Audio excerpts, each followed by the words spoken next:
Blockchain technology के ऊपर और क्रिप्टो के ऊपर काम करते हैं, और मार्केट में जितने भी इन्वेस्टमेंट सेक्टर हैं या फाइनेंस सेक्टर हैं, सारे सेक्टरों का इनको अच्छा खास अनुभव है और करेंट अफेयर से जुड़े रहते हैं।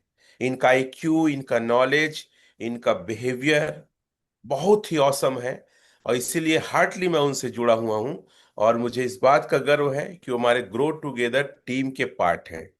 तो ज्यादा टाइम ना लेते हुए मैं शशि शेखर सर को आमंत्रित करूंगा। वो पहले अपने बारे में बताएंगे, और आज हमारा लाइव ब्रॉडकास्ट है। मैं बहुत सारे क्वेश्चन आप लोग की तरफ से करूंगा। ये क्वेश्चन मुझे आप लोग की तरफ से मिला है, तो मैं शशि शेखर सर से आग्रह करता हूं कि वो आए और सबसे पहले अपना एक इंट्रोडक्शन रखे कि आज वो कैसा फील करते हैं हमारे साथ आके, और साथ ही साथ उनका परिचय उन्हीं की जुबानी से हम सुनना चाहेंगे। तो सर, आपको मैं आमंत्रित कर रहा हूं, स्वागत है, आप स्पॉटलाइट में हैं। Thank you so much sir. Very good morning to all. नमस्कार, आदाब, सत श्री अकाल। Hello internet. बहुत बहुत धन्यवाद रमेश सर। आपके जो भाषा शैली है उसका तो मैं कायल हूँ। आपने जिस तरीके से मेरा इंट्रोडक्शन दिया है, मुझे नहीं लगता कि और मुझे कुछ अपने बारे में बताने की आवश्यकता है। फिर भी मैं ये बताऊं कि मैंने बेसिकली कंप्यूटर साइंस में इंजीनियरिंग की है। स्कूलिंग मेरी सरस्वती शिशु मंदिर से हुई है। फिर उसके बाद मेरा मास्टर्स हुआ एमटेक, जो सीडेक, और मैंने सर्टिफिकेशंस लिए हैं कुछ आईआईटी से। और इसके बाद मैं ब्लॉकचेन टेक्नोलॉजी, आपका क्या कहते हैं जिसमें आप बोल सकते हैं एनालिस्ट, सॉलिडिटी प्रोग्रामिंग, आप बोल सकते हैं। इससे पहले मैं एज ए इंजीनियर काफ़ी सालों तक काम किया हूँ बेंगलोर में, पुणे में, दिल्ली में, अलग अलग जगहों में एज अ क्लाउड डेवलपर और अलग अलग टेक्नोलॉजी पे। फिर उसके बाद मैंने रिटर्न बैक किया है अपने नेटिव प्लेस में 2017 के करीब में। और 2017 में मैंने जब रिटर्न बैक किया तो मैंने सबसे पहले बिटकॉइन की माइनिंग और इथेरियम की माइनिंग स्टार्ट की। ये बिटकॉइन की माइनिंग, इथेरियम की माइनिंग कई सालों तक चली। बाद में इथेरियम की टेक्नोलॉजी बदली तो मैंने भी अपनी टेक्नोलॉजी में चेंजेस किया। फिर उसके बाद सॉफ्टवेयर डेवलपमेंट का काम चलते रहा। इसी बीच में मैंने व्यापम PSC ये सब चीज़ें निकाली। और क्योंकि teaching is my one of the passion, one of the, या पैसन बोलिए, क्योंकि मेरा जो हॉबी है वो grasping knowledge and sharing knowledge है, मतलब ज्ञान को एकत्र करना और फिर उसे बांटने का प्रयास करना। तो मैं अपने पेशे को भी फॉलो कर रहा हूँ। आज मैं एक एज अ गवर्नमेंट लेक्चरर हूँ, और जो ज्ञान मैंने प्राप्त किया है उसे आप सभी लोगों से बांटने का प्रयास करता हूँ। तो आज हम चर्चा करेंगे ओरिजिन के ऊपर। तो ये छोटा सा इंट्रोडक्शन था। अगेन हेलो इंटरनेट, नमस्कार टू ऑल। जी Ramesh sir. Thank you sir. तो साथियों, आपने जैसा देखा कि शशि शेखर शर्मा सर अलग अलग फील्ड के काफी समय से एक अनुभवी व्यक्ति हैं, और बहुत हम्बलनेस इंसान हैं। और इस बात की मुझे और बहुत खुशी होती है कि शशि शेखर शर्मा सर फैक्ट और ट्रुथ बोलते हैं। किसी बात को बना के या किसी बात को ओवर तरीके से नहीं करते, जेन्युइन बात करते हैं। तो सर, आपसे हमारा पूरा इस पैनल, ग्रो टुगेदर पैनल, पहला एक क्वेश्चन करता है कि सर, ओरिजिन को बनाने के पीछे उद्देश्य क्या था, किसने बनाया, और ये कब बना है। ये हमारा जी पहला प्रश्न है सर, ओवर टू यू। जी जी जी। देखिए, ओरिजिन सच में एक क्रांति लेके आ रही है। इसके बनाने के पीछे का जो उद्देश्य है, ये उद्देश्य मैं अगर थोड़ी देर बाद स्क्रीन शेयर करके आपको प्रूफ भी दिखाऊंगा।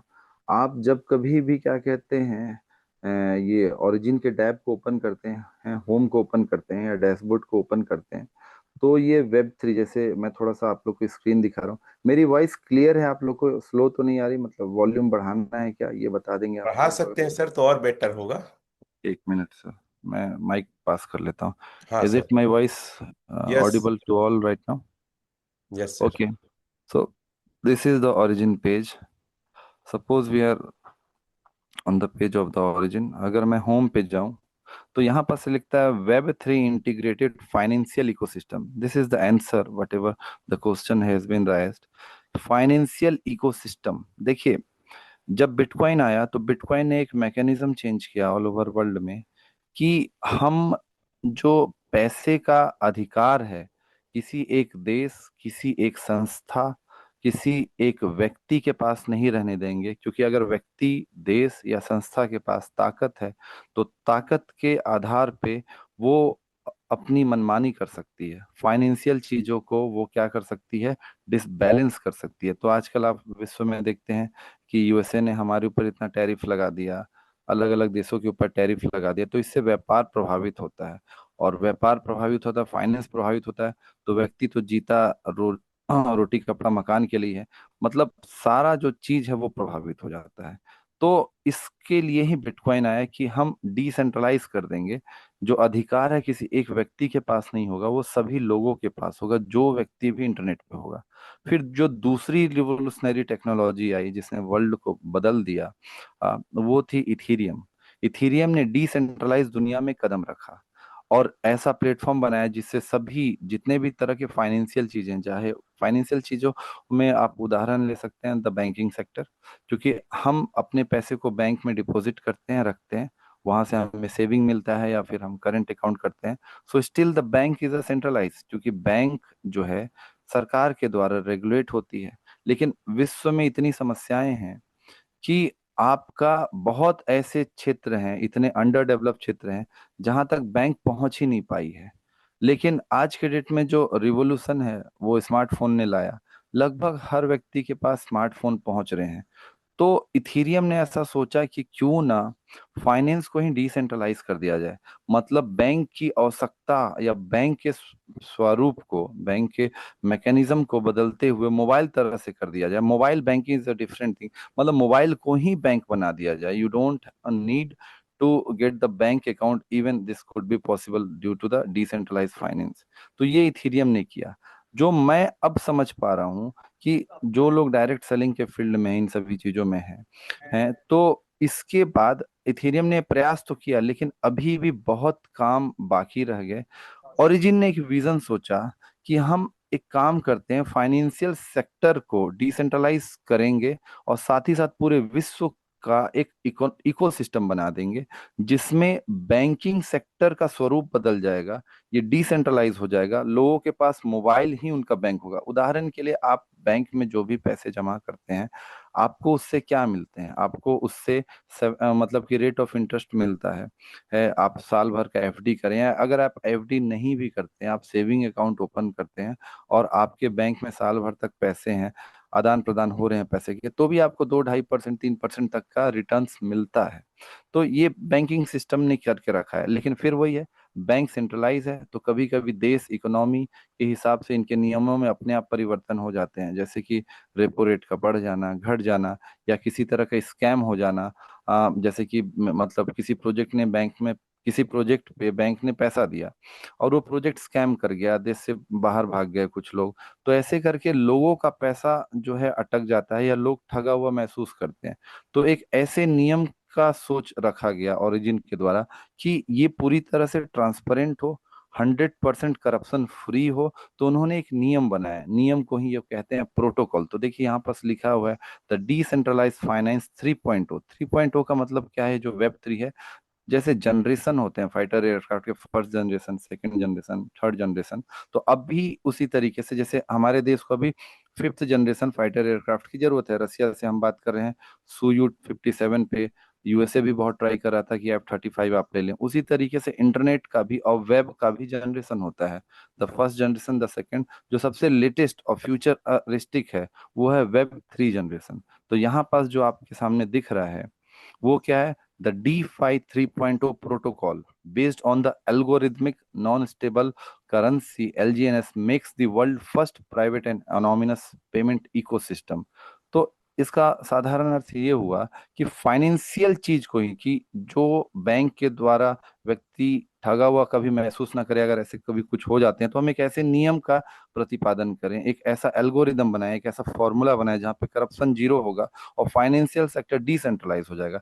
तो इस विजन के साथ मैं जो इंटरनेट पे देख पाया हूँ, समझ पाया हूँ, जो अभी तक ओरिजिन ने 10 से 14 साल पहले, 14 साल पहले ही इस विजन पे काम करना स्टार्ट किया। और उसी का परिणाम है वो 10 से 14 साल की तपस्या है, जो आज हमें इस तरह का प्रोजेक्ट मिला है। और इस प्रोजेक्ट को उन्होंने पहले वर्ल्ड के लिए रिवोल्यूशनाइज किया, साथ ही साथ उन्होंने, क्योंकि मार्केटिंग के लिए उन्होंने एक दुनिया की one of the best mechanism को चूज किया, जिसको हम डायरेक्ट सेलिंग कहते हैं, ताकि माउथ टू माउथ पब्लिसिटी हो सके। तो इन्होंने बाद में उसमें कम्युनिटी सिस्टम भी डाला। तो इसलिए ये जो है वन ऑफ द बेस्ट, या मैं कहूँ मेरे ख्याल से तो बेस्ट ही है। कम्युनिटी सिस्टम में अभी तक ऐसा प्रोजेक्ट मैंने अपने जीवन काल में तो नहीं देखा है। जबकि मैं बहुत सारे प्रोजेक्टों को समझने का प्रयास करता हूँ, और मैं प्रूफ के साथ इसलिए भी कह सकता हूँ क्योंकि जो मैं यहाँ पे मार्केट कैपिटलाइजेशन जब देखता हूँ ना सर, 5.55 बिलियन डॉलर, और मैं आपके सामने यहाँ पास कॉइन मार्केट कैप ओपन करता हूँ, रिफ्रेश कर देता हूँ आप लोग के लिए। This is the centralise body of the coin market cap. यहाँ पास एक ऑप्शन होता है डेक्स का भी, मैं वहां पे भी दिखाऊंगा, लेकिन अभी आप केवल इसको ध्यान दें। ये जो आप देख पा रहे हैं 5.5 billion dollar. In the same manner, if I could go downward and this 27, 28, 29, 30, suppose this 30 Uniswap, this is the one of the best project based on the Binance। अगर मैं इसको ओपन करता हूँ तो इन टर्म्स ऑफ यहाँ पास अगर आप देखेंगे, इसका मार्केट कैप आप देखें 3.89 billion, and the origin market cap is around the 5.55 billion. It means what, in terms of market cap, the origin already top 30 coin project of the coin market cap, मतलब world के crypto project में already top 30 के अंदर ये आ चुका है, और वो भी महज 2 साल से भी कम समय में। दिस इज नॉट कह सकते हैं आप normal thing, this a very big achievement. तो इस आधार पे मैं कहता हूँ it is one of the best project, and somehow I can say it is the best project. तो ये विजन है कि वर्ल्ड को डिसेंट्रलाइज फाइनेंस की दुनिया में हम एक क्या कहते हैं, एक नियम ही देंगे जिससे पूरी वर्ल्ड में ट्रांसपेरेंसी आए, सभी लोग प्रोस्पेरस हो, सभी लोग के यहाँ लक्ष्मी का निवास हो, और सभी लोग का जीवन स्तर उठ सके। तो मैं ये समझ पाया, इसलिए ओरिजिन है। धन्यवाद सर। Thank you sir.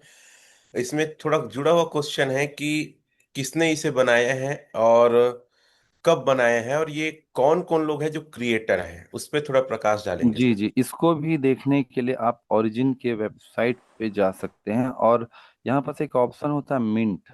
इस मिंट को ओपन करते हैं, यहाँ पास हमारे पास ए डाई का स्वैप ओपन करते हैं, तो यहाँ पास देखिए हमारे पास एक व्यू कॉन्ट्रैक्ट ऑडिट आएगा। इसको क्लिक कर लें, ये हमें सटीक के पास ले जाएगा। इसको थोड़ा समझेंगे, बहुत लोगों के मन में इस तरह के प्रश्न, बहुत डाउट होते हैं।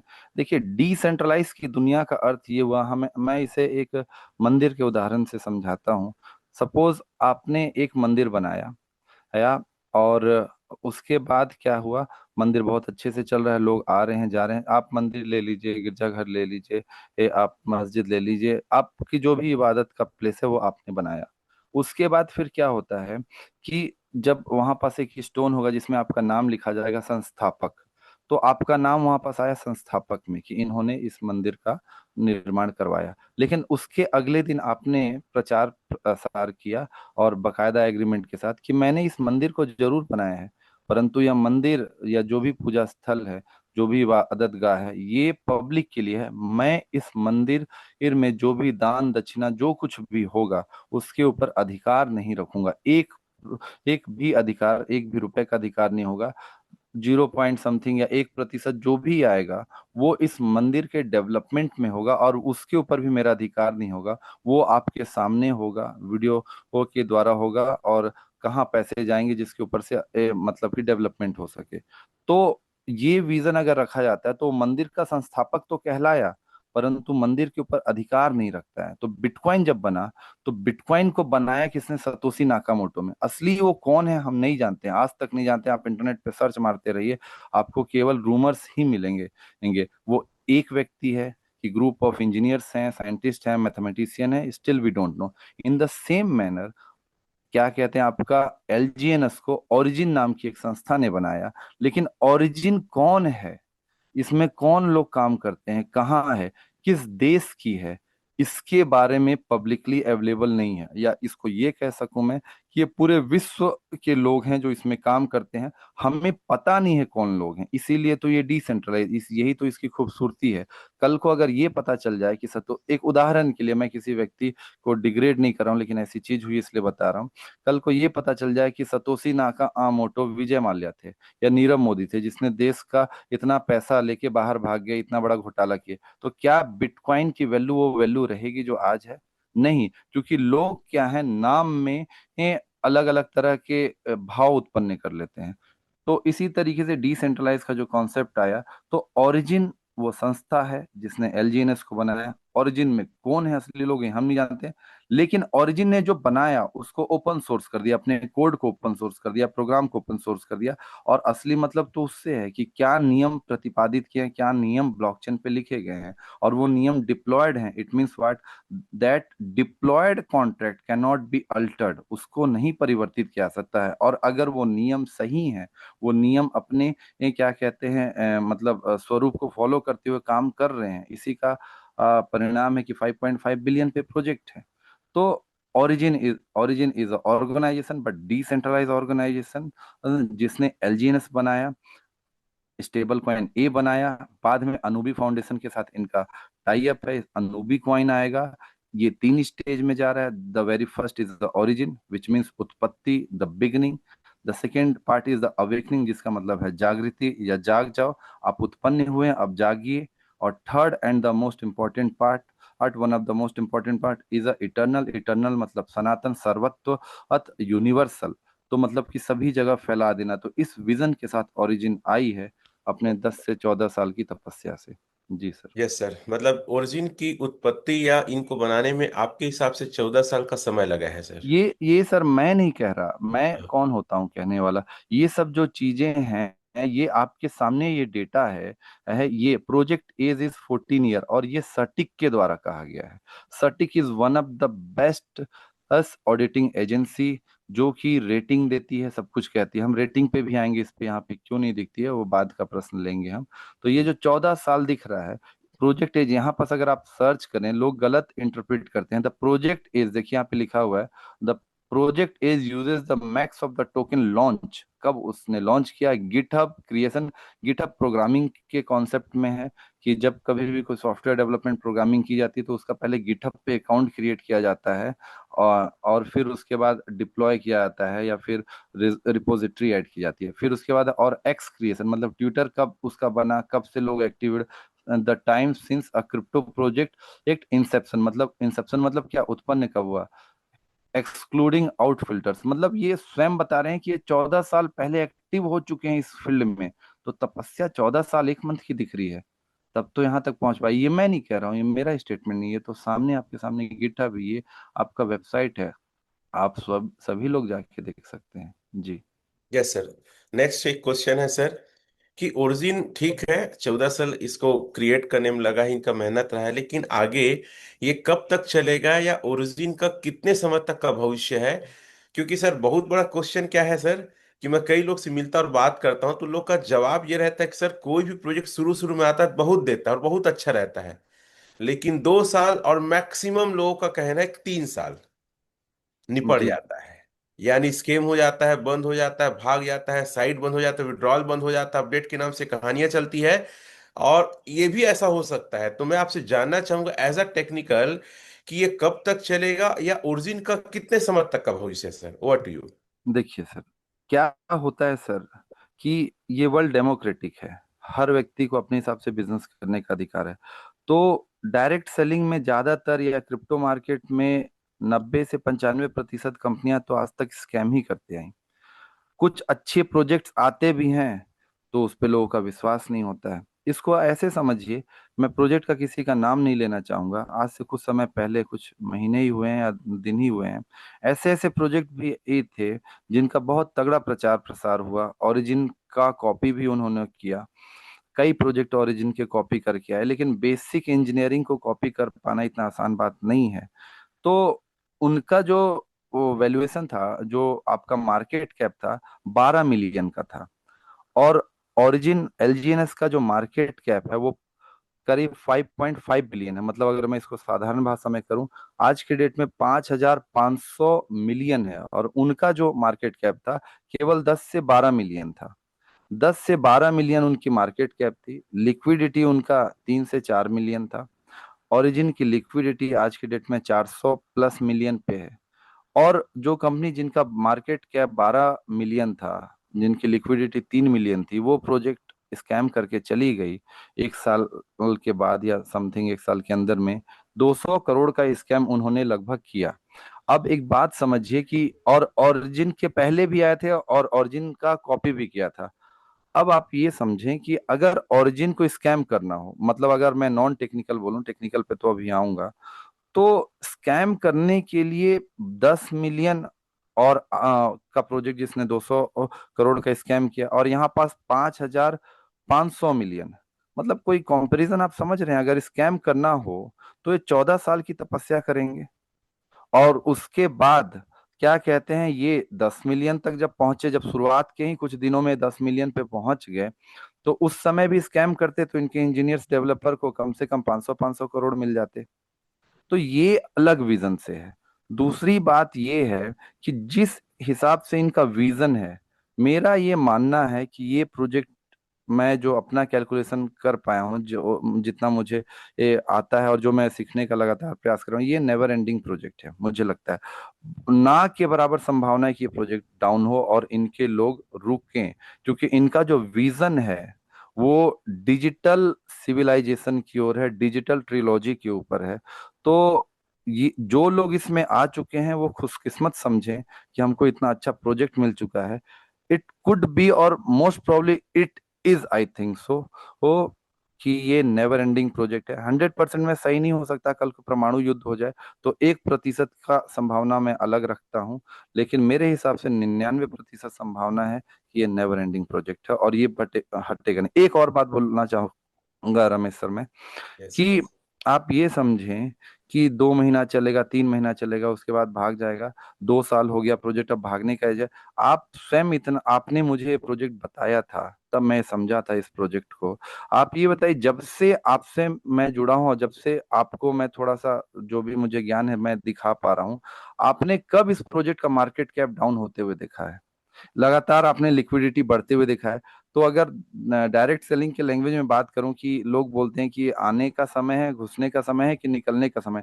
निकलने का तो समय इसमें कभी दिखता ही नहीं है मुझे। हाँ, जब देखो तब मार्केट कैप बढ़ता है इसका। हाँ, 2 साल हुआ 5,500 मिलियन पे है। पता नहीं अगले 2 साल में, 5 साल में अभी ये टॉप 30 के अंदर में है, हो सकता है टॉप 5 में ही आ जाए, पूरी पूरी संभावना है। This could be the never ending project. Yes, yes. तो आप सभी चैट में लिख सकते हैं, origin is a never ending project. Sir एक छोटा सा क्वेश्चन और है कि लोग अलग अलग तरीके से क्वेश्चन कर रहे हैं, तो आप बहुत अच्छे से जवाब दे रहे हैं, इसके लिए धन्यवाद। और मैं आप सभी लोग को बता दूं, ग्रो टुगेदर टीम का मिशन है लोगों को स्कैम से बचाना, और राइट क्रिप्टो ब्लॉकचेन और डिजिटल एसेट्स के बारे में एजुकेट करना। और शशि सर बहुत ही ज्यादा डीप स्टडी करके बातों को रखते हैं। इनकी एक बात अच्छी लगती है, कहते हैं कि मैं कभी भी गलत बात नहीं कहूंगा। तो सर एक क्वेश्चन है कि हमारे पैसे कितने सुरक्षित हैं, इतना पैसा कहाँ से दे सकता है, इसका जनरेशन फॉर्म क्या है, जी। है हमेशा दे देखिए। पाएगा? जी यस सर, जी। What you. सर इसमें 2-3 प्रश्न है, और ये आसान प्रश्न नहीं है, कॉम्प्लिकेटेड प्रश्न है। तो मैं इसमें आपसे थोड़ा और ज़्यादा समय मांगूंगा और मैं फिर से स्क्रीन शेयर करूंगा। स्क्रीन शेयर हो तो आप बताएंगे। आप लोगों को स्क्रीन दिखने लगी यस होगी सर। मेरे ख्याल से। अब थोड़ा सा इसको समझते हैं सर। देखिए, ये वाइट पेपर पे आते हैं हम लोग। ये ये वाइट पेपर है ओरिजिन की, जिसमें ओरिजिन कॉन्ट्रैक्ट इकोनॉमिक्स लिखा हुआ है। Eternal coordination theory, the relationship between the real economy and digital economy, the game theory, the social, ये सब चीजें मैं ये आपको एज अ रेफरेंस बता रहा हूँ, क्योंकि अभी मैं इसको समझाऊंगा, ये सब कॉम्प्लिकेटेड है। अब थोड़ा समझे। आपका पहला प्रश्न थोड़ा सा फिर से रिपीट करेंगे रमेश सर, क्या पहला क्या हमारे होगा? पैसे सुरक्षित हैं? जी। इसको इत, देखने के लिए, जी जी, इस प्रश्न को पहले लेते हैं। हाँ। सबसे पहले हम एक one of the best tool है हमारे पास, aave.ai पे जाते हैं। यहाँ पास हम जाते हैं। अब यहाँ पास जाने के बाद में हम ये ऑडिट वाले सेक्शन में जाते हैं। ऑडिट वाले सेक्शन में जब हम जाते हैं तो यहाँ पास हमको दिखता है टॉप 10 हमारे पास रेशियो एक्सक्लूड, हमारे पास ब्लैक होल, मतलब जिसमें ब्लैक होल एड्रेस नहीं होंगे, बाकी चीजें होंगी, ब्लैक होल एड्रेस इधर साइड होंगे। सबसे पहला जो हमको ये दिखता है स्टेकिंग, मतलब जो कभी स्टेकिंग थोड़ा सा समझें, बहुत ही लूज सेंस में, थोड़ा सा टेक्निकल होता है लेकिन बहुत ही लूज सेंस में मैं बोलूं कि आप बैंक में जब पैसे को एफडी करते हैं तो एफडी करने को यहाँ आप समझ लें स्टेक करना कहते हैं, लेकिन उससे काफी एडवांस होती है कॉन्सेप्ट, लेकिन फिर भी आप थोड़ा देर के लिए समझ लें। जब आप स्टेक करते हैं पैसे को, तो 1 साल के लिए, उदाहरण के लिए आपने एफडी किया, तो 1 साल बाद अगर 7% का रेट ऑफ इंटरेस्ट है, तो 1 साल बाद आपने 1 लाख रुपए अगर डाला तो आपको 1,07,000 रुपये मिलेगा। तो प्रश्न तो ये स्वाभाविक सा आएगा कि 7,000 रुपये कहाँ से एक्स्ट्रा आ गया, हम अभी बात करेंगे। तो यहाँ पे एफडी करना मतलब स्टेक करना। तो यहाँ पास भी स्टेक किया जाता है, और ये कोई नया कॉन्सेप्ट नहीं है, इथीरियम ने इस कॉन्सेप्ट को स्टार्ट किया। इथीरियम की एल्गोरिदम ही है POS, proof of stake. Polygon भी उसी एल्गोरिदम पे काम करती है और ओरिजिन भी उसी एल्गोरिदम पे काम करती है, क्योंकि ओरिजिन अभी के डेट में किस ब्लॉकचेन पे डिप्लॉयड है, पॉलीगॉन पे। पॉलीगॉन किस पे डिप्लॉयड है, इथीरियम पे। तो अल्टीमेटली जो ओरिजिन है वो इथीरियम को ही फॉलो करती है इथीरियम के कॉन्सेप्ट को फॉलो करती है, लेकिन उससे कहीं गुना एडवांस कॉन्सेप्ट के साथ और कई सारे नए कॉन्सेप्ट के साथ में, जो हम बाद में देखेंगे। तो हमारे पैसे सुरक्षित हैं कि नहीं, इसको जानने के लिए ये देखिए, दो तरह से चीजें होते हैं। थोड़ा सा हम ओरिजिन के इस पे आते हैं, वेबसाइट पे आते हैं। जब हम यहाँ पास आते हैं डैशबोर्ड पे, तो हमारे पास ये कुछ दिखता है, risk free value of treasury asset. फिर उसके बाद जब हम स्टेक पे जाते हैं तो यहाँ पास हमको ये जो भी इस अकाउंट में है स्टेक, ये दिखता है हमें, कि कितना स्टेक है। मतलब कि आप बात समझें कि दो तीन तरह की चीजें हैं। एक है ट्रेजरी और एक है लिक्विडिटी पूल। ध्यान से समझिएगा, इसको आप पेन कॉपी ले सकते हैं क्योंकि ये कॉम्प्लिकेटेड होने वाला है। अब यहाँ पास जब आवे पे फिर से आए तो आप तीसरे नंबर पे देखें, ये है एलपी। इसको मैं थोड़ा सा बड़ा कर देता हूँ आप लोग के लिए। ये देखिए एलपी, लिक्विडिटी पूल। इसको फिर से समझते हैं। लिक्विडिटी पूल का अर्थ ये है, इसको मैं नॉन टेक्निकल में समझाऊंगा, पहले टेक्निकल समझे। लिक्विडिटी पूल वो है जो एलजीएनएस के बाय सेल के मैकेनिज्म को कंट्रोल करती है, जिसके आधार पे हम कह सकते हैं कि एलजीएनएस में ट्रेडिंग होती है। अब यहाँ पास ये एलजीएनएस ऑब्लिक डाई है, इसको मैं अभी क्लिक करता हूँ। पहले पहले थोड़ा सा ये देख लेते हैं, उसके बाद ये एलपी क्या होती है, कैसे काम करती है, वो समझेंगे। तो हम जैसे ही ये क्लिक किए, ये पॉलीगॉन के ब्लॉकचेन पे चली गई, मतलब कि मोस्ट ऑथेंटिक चीज पे चली गई। जब हम यहाँ पास जाते हैं तो यहाँ पास देखते हैं कि ओरिजिन डिप्लॉय, डिप्लॉयर मतलब जिसने डिप्लॉय किया, 1 साल 233 दिन पहले इन्होंने इस पे डिप्लॉय किया था। ये टोकन ट्रैकर है। ये सब क्या है, सब मैं समझाऊंगा, अभी आपके रेफरेंस के लिए मैं बस दिखा रहा हूँ। अब यहाँ पास यूनिस्वैप V2 पेयर, यूनिस्वैप मतलब डिसेंट्रलाइज एक्सचेंज, उसके ऊपर इन्होंने एलजीएनएस और डाई का पेयर को रखा है। ये कैसे पता करेंगे कि एलजीएनएस और डाई का पेयर रखा है? हम यहाँ पे होल्डिंग्स में जाते हैं। ये सब बहुत सारे लोग जानते भी होंगे, व्यू ऑल होल्डिंग्स में जाते हैं। तो यहाँ पास हमको दिखता है कि यहाँ पास एलजीएनएस है और यहाँ पास डाई है। अब एक हम काम करते हैं,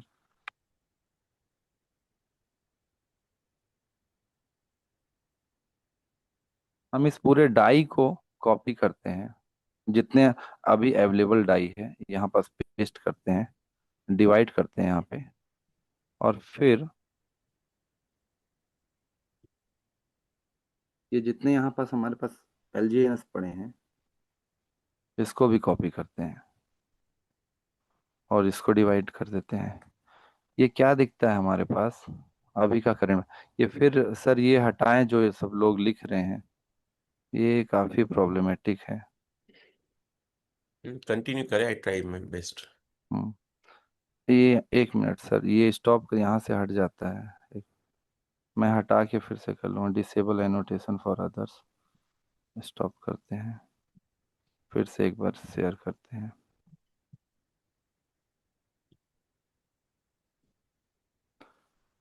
तो देख पा रहे होंगे आप लोग स्क्रीन कि ये करंट प्राइस निकल गया। ये प्राइस कहाँ से निकला? ये प्राइस आपके ब्लॉकचेन से निकला, और इसी ब्लॉकचेन से यहाँ पास अगर आप थोड़ा अच्छे से देख सकें, एक सेकेंड, तो यहाँ पे ना एक ऑप्शन होता है जिसको प्रोग्रामिंग के कॉन्सेप्ट में कहते हैं एपीआई, एप्लीकेशन प्रोग्रामिंग इंटरफेस। एक सेकेंड, हाँ यहाँ पास देखिए, ये डेवलपर ऑप्शन दिख रहा है, देखिए API plans, API documentation, code reader, क्या होते हैं ये सब जो टूल होते हैं, चाहे आवे हो, चाहे डेस्क क्लीनर हो, चाहे डेस्क टूल्स हो, चाहे डेस्क टूल से ओपन कर लेते हैं, बहुत लोग खोलते हैं, ये डेस्क टूल ओपन कर लेते हैं हम लोग। ये सब टूल क्या होते हैं, इस पॉलीगॉन के ब्लॉकचेन से ही डेटा उठाते हैं, क्योंकि एक्चुअली में डेटा तो पॉलीगॉन पे है, तो यहाँ से ये डेटा उठाते हैं, इस एपीआई मैकेनिज्म के थ्रू ये डेटा को फैच करके यहाँ तक लाते हैं। यहाँ पे एलजीएनएस लिख लेते हैं। तो कभी कभी क्या होता है कि डेटा फैच होने में प्रॉब्लम होता है। तो लेकिन आप लोगों ने तो अभी लाइव देखा कि जो प्राइस आया हमारे पास 12.95, यही प्राइस अभी चल रहा है लमसम, देख ले सकते हैं आप लोग। तो इसका मतलब हम सही कैलकुलेशन पे जा रहे हैं। तो ये जो एलपी था जो मैंने आप लोग को दिखाया, एलपी में हमको दिखा कि एक जगह पे क्या है आपका एलजीएनएस है और दूसरी जगह पे डाई है, मतलब हम सही जगह पे हैं। अब ये एलजीएनएस और डाई का पेयर है, इस पेयर पे शुरुआत में किसी ने तो पैसा डाला होगा, तो जिसने पैसा डाला उसको लिक्विडिटी प्रोवाइडर कहते हैं।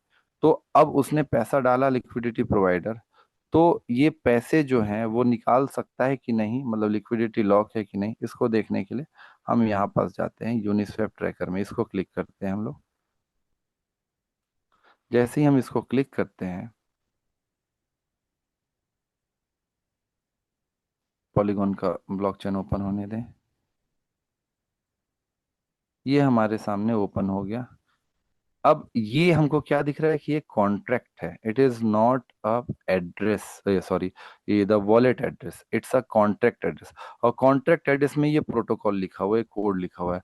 अब इतने सारे कोड, अब ये कॉम्प्लिकेटेड है, इतना आसान नहीं है समझ पाना, बट जो स्मार्ट मतलब कि जो लिक्विडिटी है वो स्मार्ट कॉन्ट्रैक्ट में लॉक है, यहाँ से पता चलती है।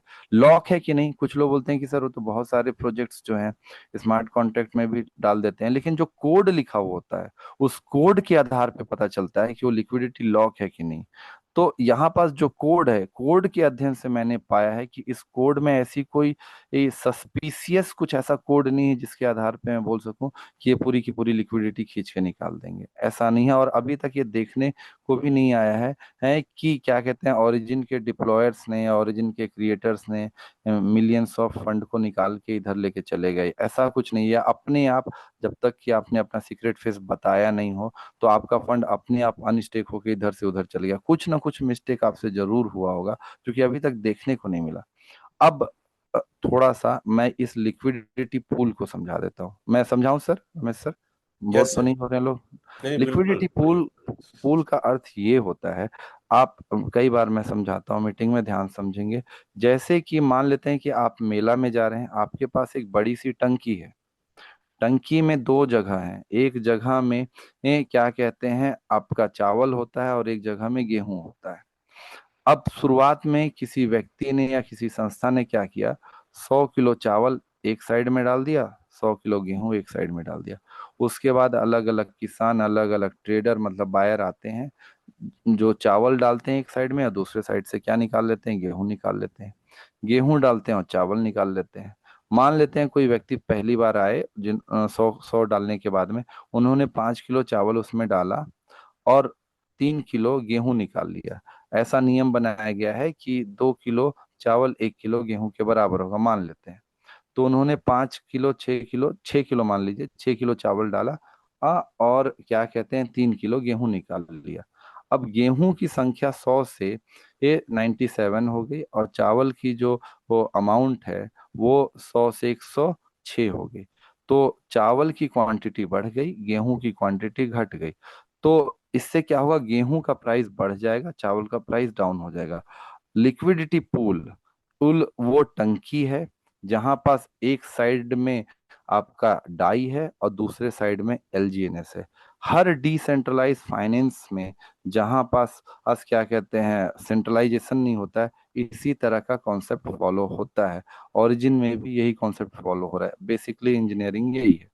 अब क्या कहते हैं, संख्या के आधार पे कि कितनी अमाउंट ऑफ चावल है, कितने अमाउंट ऑफ डाई है, मतलब कितने बायर्स एक्टिव हैं, कितने सेलर्स एक्टिव हैं। इसके आधार पे ये पता चलता है कि प्राइस मैकेनिज्म क्या रहेगा और ये वॉल्यूम बनता है।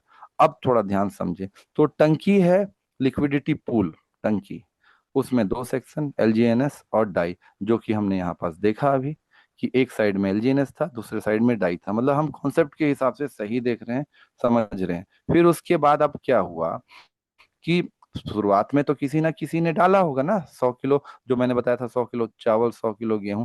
तो शुरुआत में किसने कितना एलजीएनएस डाला, कितना डाई डाला, ये कौन डाला, यही हमने देखा था कि ओरिजिन के डिप्लॉयर थे। अब वापस से आते हैं थोड़ा सा पुराने उदाहरण पे। तो जिसने शुरुआत में 100 किलो चावल डाला, 100 किलो गेहूं डाला, तो उसको एक रसीद मिला होगा, रिसिप्ट मिला होगा, बिल्टी मिला होगा। अब अगर मान लेते हैं उसके बाद वो रसीद लेके 1 साल बाद आता है, वो देखता है कि यहाँ तो चावल गेहूं वाला काम अभी तक चल ही रहा है, तो बोलता है कि मैंने 100 किलो चावल डाला था, 100 किलो गेहूं डाला था, मुझे मेरा चावल और गेहूं डाल दो। तो वो उससे बोलने ठीक है, रसीद दिखाइए। तो 100 किलो चावल भी मिलेगा, 100 किलो गेहूं भी मिलेगा, परंतु वो बोलेगा कि मैंने तो शुरुआत में इसका स्टार्ट कराया था, तो मुझे ये पर क्या कहते हैं ट्रांजैक्शन के ऊपर थोड़ा सा परसेंटेज मिलना चाहिए, रेट ऑफ इंटरेस्ट मिलना चाहिए। तो क्या बोलेंगे, क्योंकि उन्होंने इस चीज का स्टार्ट कराया था, बेसिकली उन्होंने अपने मेहनत से ये चीज किया था। तो पर ट्रांजैक्शन पे जो थोड़ा चार्जेस मिलता है, वही हम देखते हैं कि जो सेल टैक्स होता है 5%, उस पे थोड़ा सा जाता है। फोमो में डिप्लॉय डेवलपर्स के पास, बर्न होने के पास ये सब मैकेनिज्म डेवलप किया हुआ है। तो कल को जो इसके पास रसीद है वो तो अपना निकाल सकता है, बिल्कुल निकाल सकता है। इसको बोलते हैं, इसका मतलब लिक्विडिटी लॉक नहीं है। लेकिन यहाँ पास ओरिजिन ने बड़ा अच्छा दिमाग लगाया कि कल को जिन्होंने शुरुआत में पैसे डाले थे वो खुद ओरिजिन के डिप्लॉयर हो सकते हैं या शुरुआत के इन्वेस्टर हो सकते हैं, उन लोग ना निकाल लें। तो उनकी उनके रसीद को इन्होंने क्या कर दिया, लॉक कर दिया। एक अलमारी बनाया था, और उसमें अलमारी के अंदर उन्होंने उस रसीद को रखा, लॉक को करके चाबी को फेंक फाक दिया। और दूसरा मैकेनिज्म ये बनाया कि वो रसीद जो है उसी को जला दिया।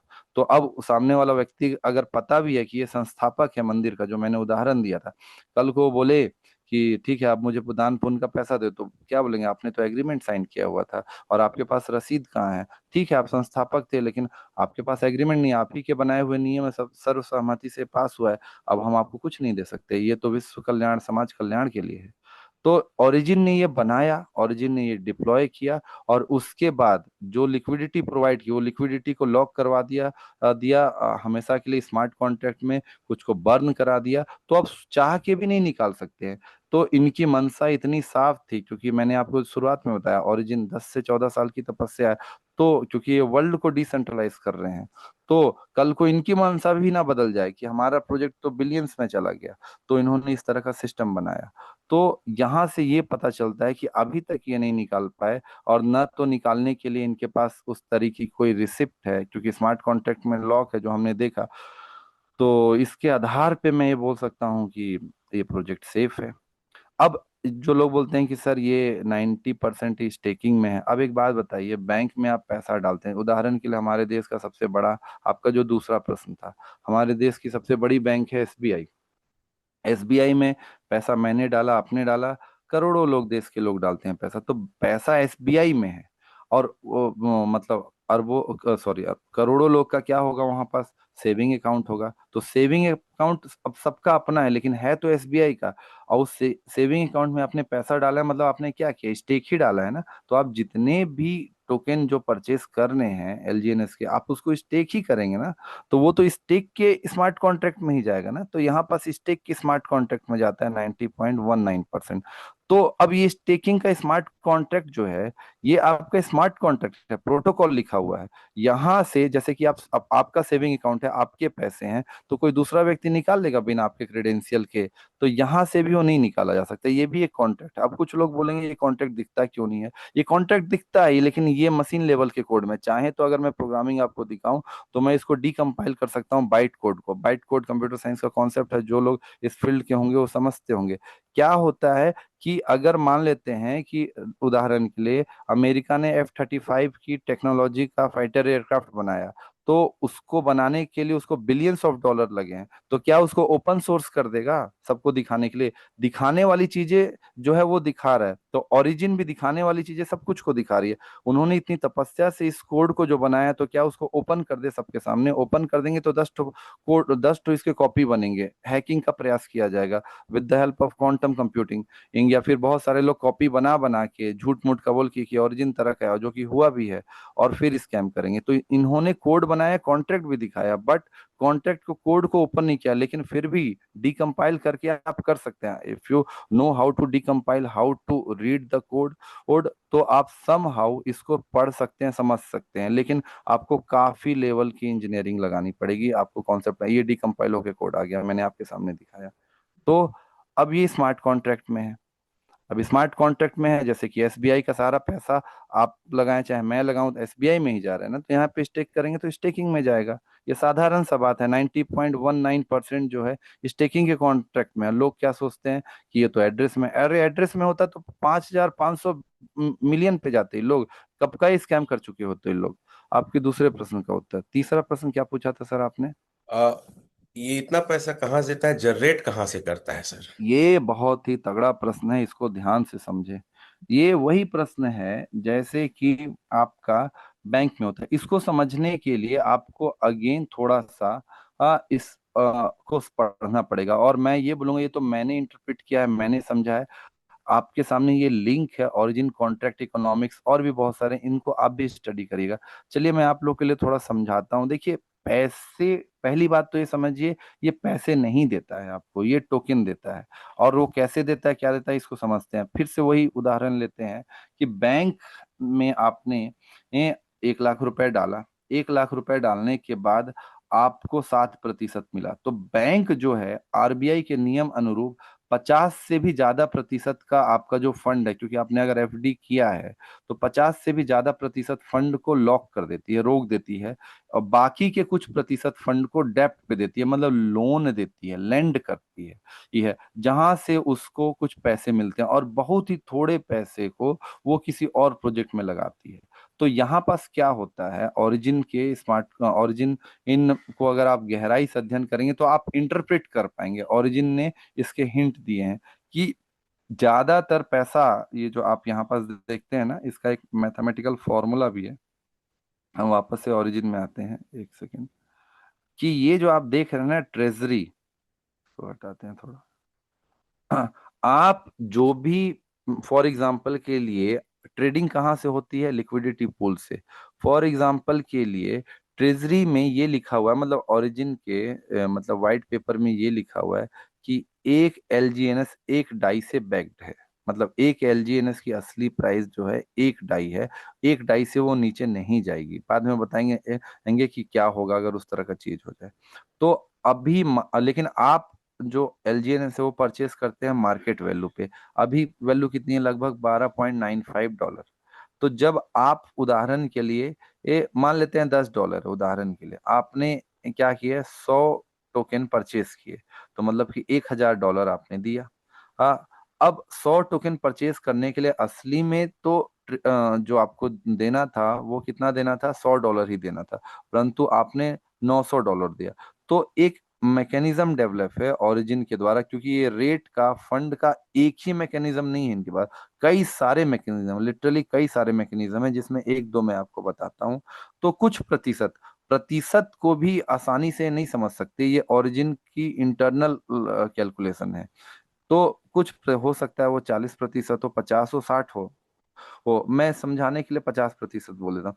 50% आपका जो फंड है, जो आप परचेस करते हैं, आपने $1,000 देके परचेस किया, उसका मान लेते हैं 50% ट्रेजरी में चला जाता है। जो ये दिखता है ना आपको, RFV, रिस्क फ्री वैल्यू, ये यहाँ पास चला जाता है। जितना ज्यादा फंड यहाँ पास होगा, उतना ज्यादा मतलब कि आपका जो वैल्यूएशन है, उतना ज्यादा मतलब प्रोजेक्ट स्ट्रांग होगा।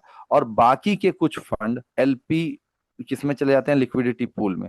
अब आप ये जो लिक्विडिटी पूल देख रहे हैं, डेक्स, सॉरी, ये यूनिस्वैप हमने जो यहाँ पास अभी देखा था, ये वाला यूनिस्वैप, ये सब जो डिसेंट्रलाइज प्रोटोकॉल हैं, ये डिसेंट्रलाइज का कॉन्सेप्ट होता है कि जब आप वहां पास लिक्विडिटी डालते हैं, जैसे कि ये लिक्विडिटी यहाँ पास कितनी दिख रही है, ये है आप यहाँ पे आ जाते हैं हम लोग, एक मिनट, डेस्क स्क्रीनर पे लिक्विडिटी आपकी दिख रही है करीब 430 मिलियन। तो इतना फंड वहां पास है। जैसे बैंक के सेविंग अकाउंट में फंड होता है, आदान प्रदान चलते रहता है, तो भी आपको रेट ऑफ इंटरेस्ट मिलता है पर क्या कहते हैं, ईयर में 2%, 2.5% जो भी आपको मिलता है। तो इतनी बड़ी लिक्विडिटी होती है, लैंड होता है, लोन टाइप की चीज होती है, तो वहां से उसको इंटरेस्ट मिलता है। अब इसका मतलब नहीं कि वो आपका पैसा निकाल के भेज रहे हैं, नहीं, वहां पे लिक्विडिटी पड़ी हुई है। ठीक उसी तरीके से ये क्या कहते हैं, जिसको हम डेप्ट में देते हैं, ये थोड़ा सा कॉम्प्लिकेटेड है, एक बार में नहीं समझ आएगा आपको, थोड़ा आपको भी अध्ययन करना पड़ेगा। अब जो बाकी का पैसा है, रिस्क फ्री वैल्यू, मतलब जो ट्रेजरी में होता है, ये ट्रेजरी में जो पैसा है, ये पैसा भी ओरिजिन का प्रोटोकॉल का पैसा है जो हम लोगों ने दिया है, मतलब कि हम सभी का पैसा है। इस पैसे में जो इतनी बड़ी मात्रा में लिक्विडिटी है, इस लिक्विडिटी से भी इनको, क्योंकि ये लैंड हो सकता है, मतलब कुछ प्रतिशत ये सब, अब जो इनका डीफाई का मैकेनिज्म होता है, तो यहाँ से भी लैंड मतलब पैसा वहीं पास है, गिरवी है किसके पास, यूनिस्वैप के पास, ओरिजिन के द्वारा ही, ओरिजिन के ही अकाउंट में। वहां से भी ये क्या करती है कि पैसे से अपना इंटरेस्ट क्या कहते हैं बना लेती है, 10%, 20%, 20%, 15%, कहीं कहीं पे 40% पे भी। तो अब मैं थोड़ा सा इन बात को समराइज करता हूँ, ध्यान समझिएगा। जैसे कि आपका सेविंग एक अकाउंट था बैंक में, आपने वहां पास 1 लाख रुपए डाला और साल भर आपका ट्रांजैक्शन हुआ और कभी भी जो आपका पैसा है, उदाहरण के लिए 10,000 रुपए से कम नहीं गया, तो लिक्विडिटी तो हमेशा 10,000 समथिंग उनकी पड़ी हुई रही वहां पर। तो उस पैसे के ऊपर आपको रेट ऑफ इंटरेस्ट आया, आपने एफडी नहीं किया है, लेकिन आदान प्रदान हो रहा है, तो भी आपको 2-2.5% मिल जाता है, 1% मिल जाता है, जो भी मिल जाता है। तो यहाँ पे रिस्क फ्री तरीके से पड़ा रहा, तो वहां से भी पैसा कमाते हैं, पहला। दूसरी, ये लिक्विडिटी पूल यूनिस्वैप में है, वहां पे आदान प्रदान चल रहा है, वहां से पैसा कमाते हैं। तीसरा, क्या कहते हैं, जो आप सेल करते हैं 5%, तो ट्रांजैक्शन फीस से, ये आपका प्रोजेक्ट लेंडिंग से, इन सभी चीजों से कमाते हैं। चौथा, आपका जो है यहाँ पास, आप जब स्टेक करते हैं, तो इथीरियम में भी ऐसी, आप जब स्टेक करते हैं, तो जैसे एफडी करते हैं, तो स्टेकिंग के रिवॉर्ड के रूप में पैसा कमाया जाता है। अगला जो है इसके बाद में, यहाँ के द्वारा जो लोन का एग्रीमेंट है, जो कि आपको यहाँ पे दिखेगा, ओरिजिन में खोला, ओरिजिन का जब ये लोगो खोलेंगे तो ये ओरिजिन का एक्चुअल पेज आ जाएगा। देखिए यहाँ पे लोन वाला सेक्शन आ जाएगा ओरिजिन का, कि ओरिजिन के थ्रू आप लोन का सेक्शन भी ओपन कर सकते हैं। अभी हालांकि मैं दिखाना नहीं चाह रहा था, लेकिन देखिए आवे के थ्रू ये 12 पॉइंट समथिंग कमा सकते हैं, अलग अलग डाई के थ्रू इतना कमा सकते हैं। तो ये सब मैकेनिज्म के थ्रू, इनके पास स्वयं की लिक्विडिटी होने के बाद, इनके पास लॉक रहने के बाद भी ये वहां से पैसे कमा लेते हैं। अब सबसे इंपॉर्टेंट, आप जो मैंने शुरुआत में बोला था कि आप एक डाई से बैक्ड है, एक एलजीएनएस, आपने 1,000 डाई दिया, मतलब $1,000 दिया, और आपको 100 टोकन ही मिला, जबकि होना क्या चाहिए था, $100 से 100 मिलना चाहिए था। आपने कितना दे दिया, 900 ज्यादा दे दिया। अब ट्रेजरी में जब फंड जाता है, रिस्क फ्री वैल्यू का एक मैथमेटिकल फॉर्मूला है, थोड़ा सा मतलब आपको जो कॉम्प्लिकेटेड फॉर्मूला है, आपको ये व्हाइट पेपर में मिलेगा वो फॉर्मूला।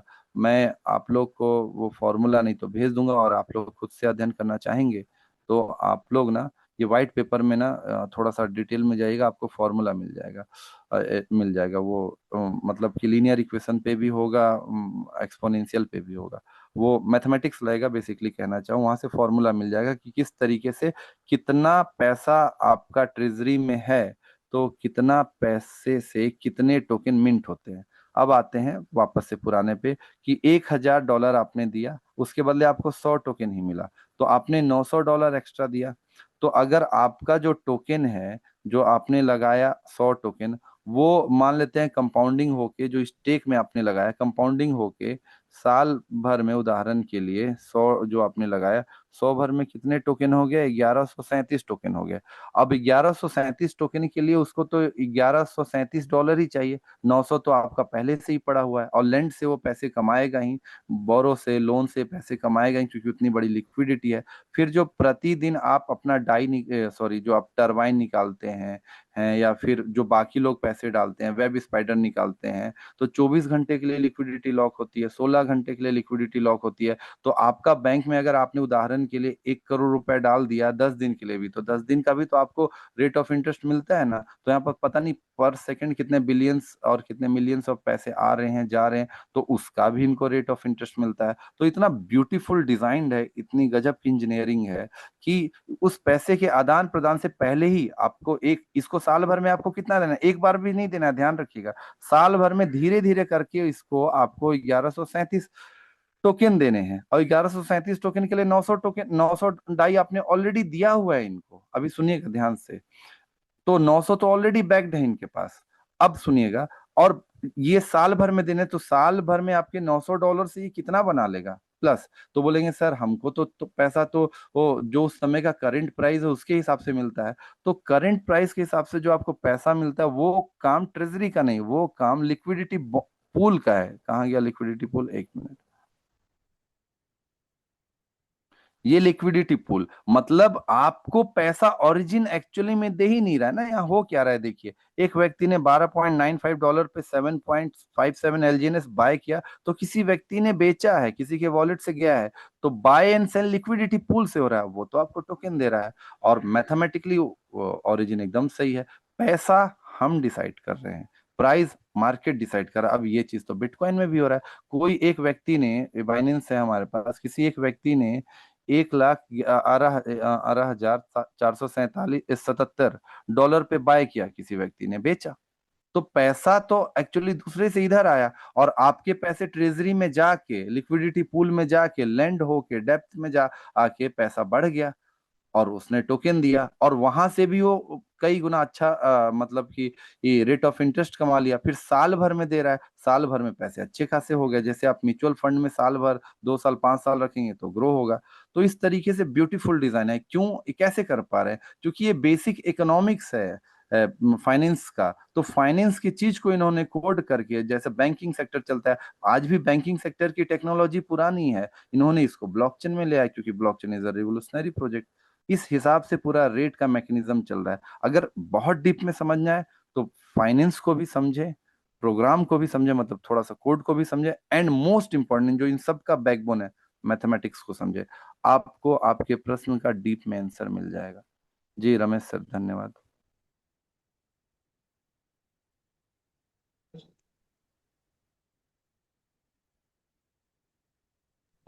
एक ऐसा क्वेश्चन था सर, थोड़ा सा, कि जी क्या इस ओरिजिन एलजीनेस से हम देश का विकास कर सकते हैं? हाँ हाँ, देखिए, भारत सरकार क्या सोचती है ये मैं नहीं जानता, लेकिन भारत सरकार का मोटो क्या है, या किसी भी देश की सरकार का मोटो क्या है, कि देश की इकोनॉमी को बढ़ाना है, किसानों का, मजदूर वर्ग का, सभी की इकोनॉमी को बढ़ाना है। तो देखिए, भारत सरकार ने क्रिप्टो को बैन ऑन नहीं किया हुआ है। भारत सरकार ये कहती है कि क्रिप्टो वॉलेटाइल है, इसमें फंड बहुत तेजी से ऊपर और नीचे होता है, और लोग थोड़े लालची हो जाते हैं। उनको लगता है कि हम रातों रात मुकेश अंबानी बन जाएंगे, एलन मस्क बन जाएंगे, इतना पैसा आ जाएगा। उन्हें ये नहीं दिखता है कि इन सभी लोगों ने मेहनत कितना किया हुआ है। तो होता ये है कि सरकार एक डिस्क्लेमर दे देती है कि आप इसमें पैसे लगाएंगे तो आप अपने रिस्क के आधार पे लगाएंगे। तो अगर आपका पैसा बढ़ेगा तो ठीक है, आप उस पे हमको टैक्स दें, क्योंकि हम आपको फैसिलिटी प्रोवाइड कर रहे हैं देश में रह के इस तरह की चीज को करने पे। और अगर आपको लॉस होगा तो हमने तो आपको डिस्क्लेमर दिया था। अब हम ये देख रहे हैं कि ये कंपाउंड इंटरेस्ट पे काम करती है। ये है एपीवाई, थोड़ा सा कंपाउंड इंटरेस्ट का ही एक एडवांस फॉर्म होता है APY, annual percentage yield. Yield का मतलब होता है, जैसे आप खेती करते हैं, उपज जिसको हम बोलते हैं, कि आपने टमाटर लगाया 5 किलो, बाड़ी में 5 किलो टमाटर आपका, क्या कहते हैं, मान लेते हैं 25 किलो हो गया 3 महीने में। तो आपने खाद बीज पानी दिया तो 5 किलो से 25 किलो हुआ, तो आपको इल्ड प्राप्त हुआ ना। अब टमाटर का प्राइस डाउन भी हो जाएगा तो भी आपके पास 25 किलो, आप लॉस में नहीं जाएंगे। तो ओरिजिन बोलती है हम भी तो यही काम कर रहे हैं, क्या एपीवाई कर रहे हैं, हम आपको टोकन के रूप में इल्ड देते जा रहे हैं, एनुअल परसेंटेज इल्ड। तो अगर आपके पास इल्ड में आपके पास पेशेंस है, तो आपके पास टोकन की संख्या इतनी बढ़ेगी कि आप लॉस में लॉन्ग विजन पे तो जाएंगे भी नहीं। और इनका लॉन्ग विजन भी बाकी प्रोजेक्ट के हिसाब से बहुत शॉर्ट विजन होता है, क्योंकि बाकी चीजों में, पोस्ट ऑफिस में, म्यूचुअल फंड में लॉन्ग विजन 5 साल 10 साल होता है, यहाँ तो 1 साल ही लॉन्ग विजन हम मानते हैं। और शॉर्ट विजन तो एक्सट्रीम शॉर्ट विजन होता है। तो जब हम इतने कम समय में इतना अच्छा ग्रोथ हो सकता है, तो लोगों के पास पैसा आएगा। लोगों के पास पैसा आएगा तो लोग परचेस करेंगे तो देश की जो जीडीपी का पीपीपी है, परचेसिंग पावर पैरिटी, वो बढ़ेगा। अभी जैसे कि सरकार ने टैक्सेशन कम किया, लोगों ने सामान खरीदा, बहुत सारा चीज खरीदा, तो जो टैरिफ यूएसए ने लगाया उसका बहुत ज्यादा असर नहीं हुआ। तो अगर इस तरह का कोई प्रोजेक्ट है जो डिसेंट्रलाइज है, इकोनॉमिक्स को पूरी तरह से डिसेंट्रलाइज कर रहा है, तो लोगों के पास पैसा आएगा, तो पैसा आएगा तो लोग खरीदेंगे। और सरकार का अल्टीमेट मोटो क्या है कि लोगों के पास पैसा है तो लोग खरीदें। लोगों के पास पैसा आना, लोग खरीदे, मतलब देश का विकास होना। तो हम क्यों नहीं देश का विकास कर सकते हैं? बिल्कुल संभव है। तो यहाँ यहाँ से हम इनकम करते हैं, तो गवर्नमेंट को ऐसा टैक्सेशन भी हमें सहयोग करना चाहिए। बिल्कुल करना चाहिए, क्यों नहीं करेंगे? करना चाहिए ये। और अगर आप नियमों को वायलेट करते हैं तो सरकार के जो भी नियम है, आप उस के वायलेशन में मतलब कार्रवाई भी हो सकती है आपके ऊपर। तो आप नियमों को जानें और उस अनुरूप कार्य करें आप। Thank you sir. अच्छा, आज कई लोग ये बोल रहे हैं कि सर अभी ओरिजिन को लगभग 2 साल होने वाला है, 1.5 साल प्लस ऊपर हो गया है, तो क्या हम कुछ बड़ा स्टेकिंग अमाउंट लगा सकते हैं, अराउंड 50 to 1 CR? इस पर आपका क्या विचार है सर? देखिए, फिर से स्क्रीन शेयर करता हूं मैं, और इस प्रश्न का उत्तर आपको स्क्रीन शेयर से मिलेगा। देखिए, पैसा लोगों का है। किसी व्यक्ति के लिए 1 रुपए भी बहुत इंपॉर्टेंट है, किसी व्यक्ति के लिए 1 CR भी बहुत इंपॉर्टेंट है, किसी व्यक्ति के लिए 100 CR भी कोई बड़ी बात नहीं है। अब अगर आप इसको देखेंगे, एक सेकेंड, तो आप हम आते हैं डेस्क स्क्रीनर पे, और ये जो बाय एंड सेल चल रहा है, मैं एक काम करता हूँ, यहाँ पास डाई को उदाहरण के लिए 50,000 कर देता हूँ, $50,000। इसके ऊपर देखते हैं, ठीक है? तो प्रोजेक्ट की ब्यूटी समझने के बाद मैं ये बोलूँगा, हमने प्रोजेक्ट, अब ये एड्रेस है, चलिए तो एमएम है। उसके बाद आप ये एड्रेस देखिए, ये एड्रेस आप देख रहे हैं B95, ये एड्रेस देख रहे हैं BB। ये 50 लाख रुपए तो अभी मैंने देखा कि ये बाय किए इन्होंने, 3 करोड़ 34 लाख रुपए करीब बाय किया। तो समझ रहे हैं प्रोजेक्ट की ब्यूटी को। पैसा उनका है, उनको कैलकुलेशन करना है। तो किसी व्यक्ति के लिए 1 करोड़ काफी है, किसी व्यक्ति के लिए 100 करोड़ भी छोटी चीज है। तो यहाँ पास तो लोग बाय एंड सेल कर ही रहे हैं, और प्रोजेक्ट में मुझे ऐसा कोई नेगेटिव चीज तो दिखा नहीं है। अब पैसा व्यक्ति का है, तो डिसीजन उनका होगा। मैं कोई फाइनेंशियल एडवाइजर तो नहीं हूँ, तो निर्णय तो उनको लेना है। मैं तो डेटा दिखा सकता हूँ, डेटा दिखा रहा हूँ, डेटा में ये देखिए, ये सब तो बाय एंड सेल हो रहा है, 5-5 करोड़ तक भी हो रहा है। तो अब लोगों को समझना है कि उनको 5 लाख लगाना है, 10 लाख लगाना है, 10 करोड़ लगाना है। देश की उससे ये कितना पैसा बनाते हैं, फिर कितना टैक्सेशन देना है। क्योंकि लोग, ये प्रश्न तो उसी तरह का है जैसे बिटकॉइन भी है। और ऑलरेडी टॉप 30 का मार्केट कैपिटलाइजेशन के हिसाब से मैंने प्रोजेक्ट दिखा दिया। अब लोग तो पैसा, ऐसे भी प्रोजेक्ट हैं, जैसे इधर मैं नीचे चले जाता हूँ, वीचन में भी लगाएंगे, 56 नंबर पे आके ट्रेडिंग वॉल्यूम तो चल ही रहा है, इसमें भी लगाएंगे, जुपिटर पे भी लगाएंगे। तो जब इधर पैसे लगा सकते हैं, तो ऐसा कोई मैथमेटिकल रीजन नहीं दिख रहा। देखिए, बिटगेट टोकन भी है, जो BGB है, जिसका आज हम सबसे ज्यादा उपयोग करते हैं, बिटगेट वॉलेट का, उससे भी ज्यादा का मार्केट कैपिटलाइजेशन आज की डेट में ओरिजिन हो चुका है। क्यों? क्योंकि ये डिसेंट्रलाइज प्रोजेक्ट है, इसलिए आपको इसमें डायरेक्ट में नहीं दिखता है।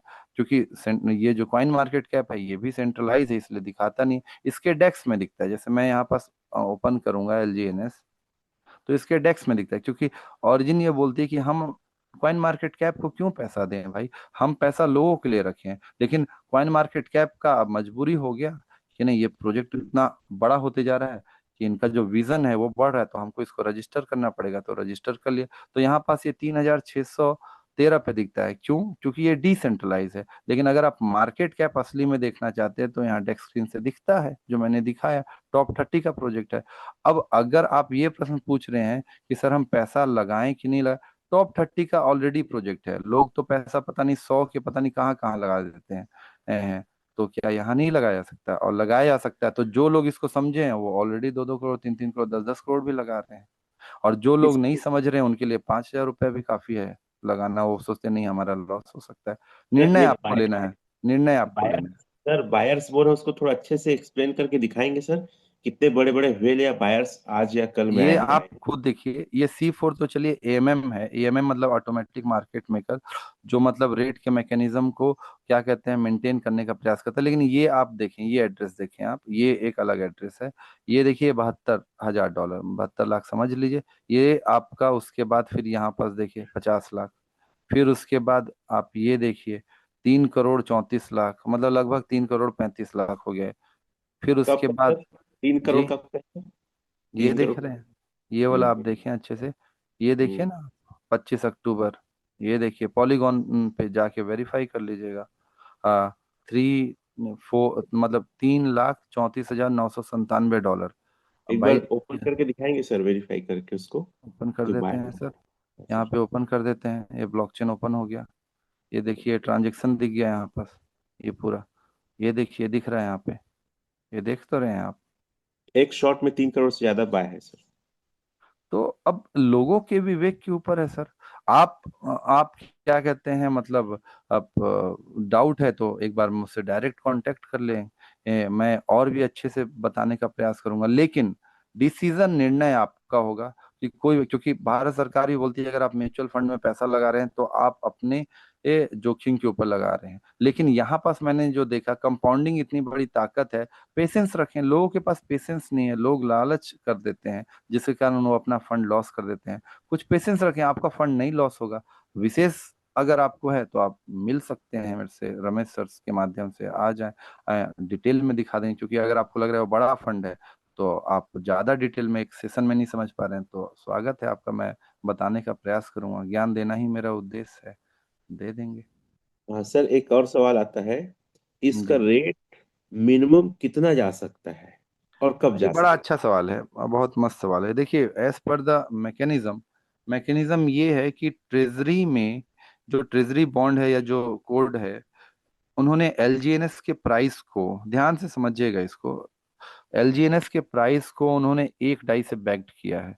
तो मिनिमम जो रिस्क फ्री वैल्यू अभी मैंने आपको दिखाया, जिसमें 56 करोड़ डॉलर थे, कभी भी जो प्राइस है $1 के नीचे नहीं जाएगा, एक डाई के नीचे नहीं जाएगा। क्योंकि जैसे ही एक डाई के नीचे जाएगा, ट्रेजरी बॉन्ड एक्टिवेट हो जाएगी, वो स्मार्ट कॉन्ट्रैक्ट एक्टिवेट हो जाएगा, और वो एक साथ, मैं जो समझ पाया हूं अभी तक की स्टडी में, वो एक साथ 50 जितना उसमें है उतने के एलजीएनएस बाय कर देगा। तो 50 से 60 करोड़ डॉलर, अभी हमें 3 लाख डॉलर में ही हमारा हालत खराब हो गया।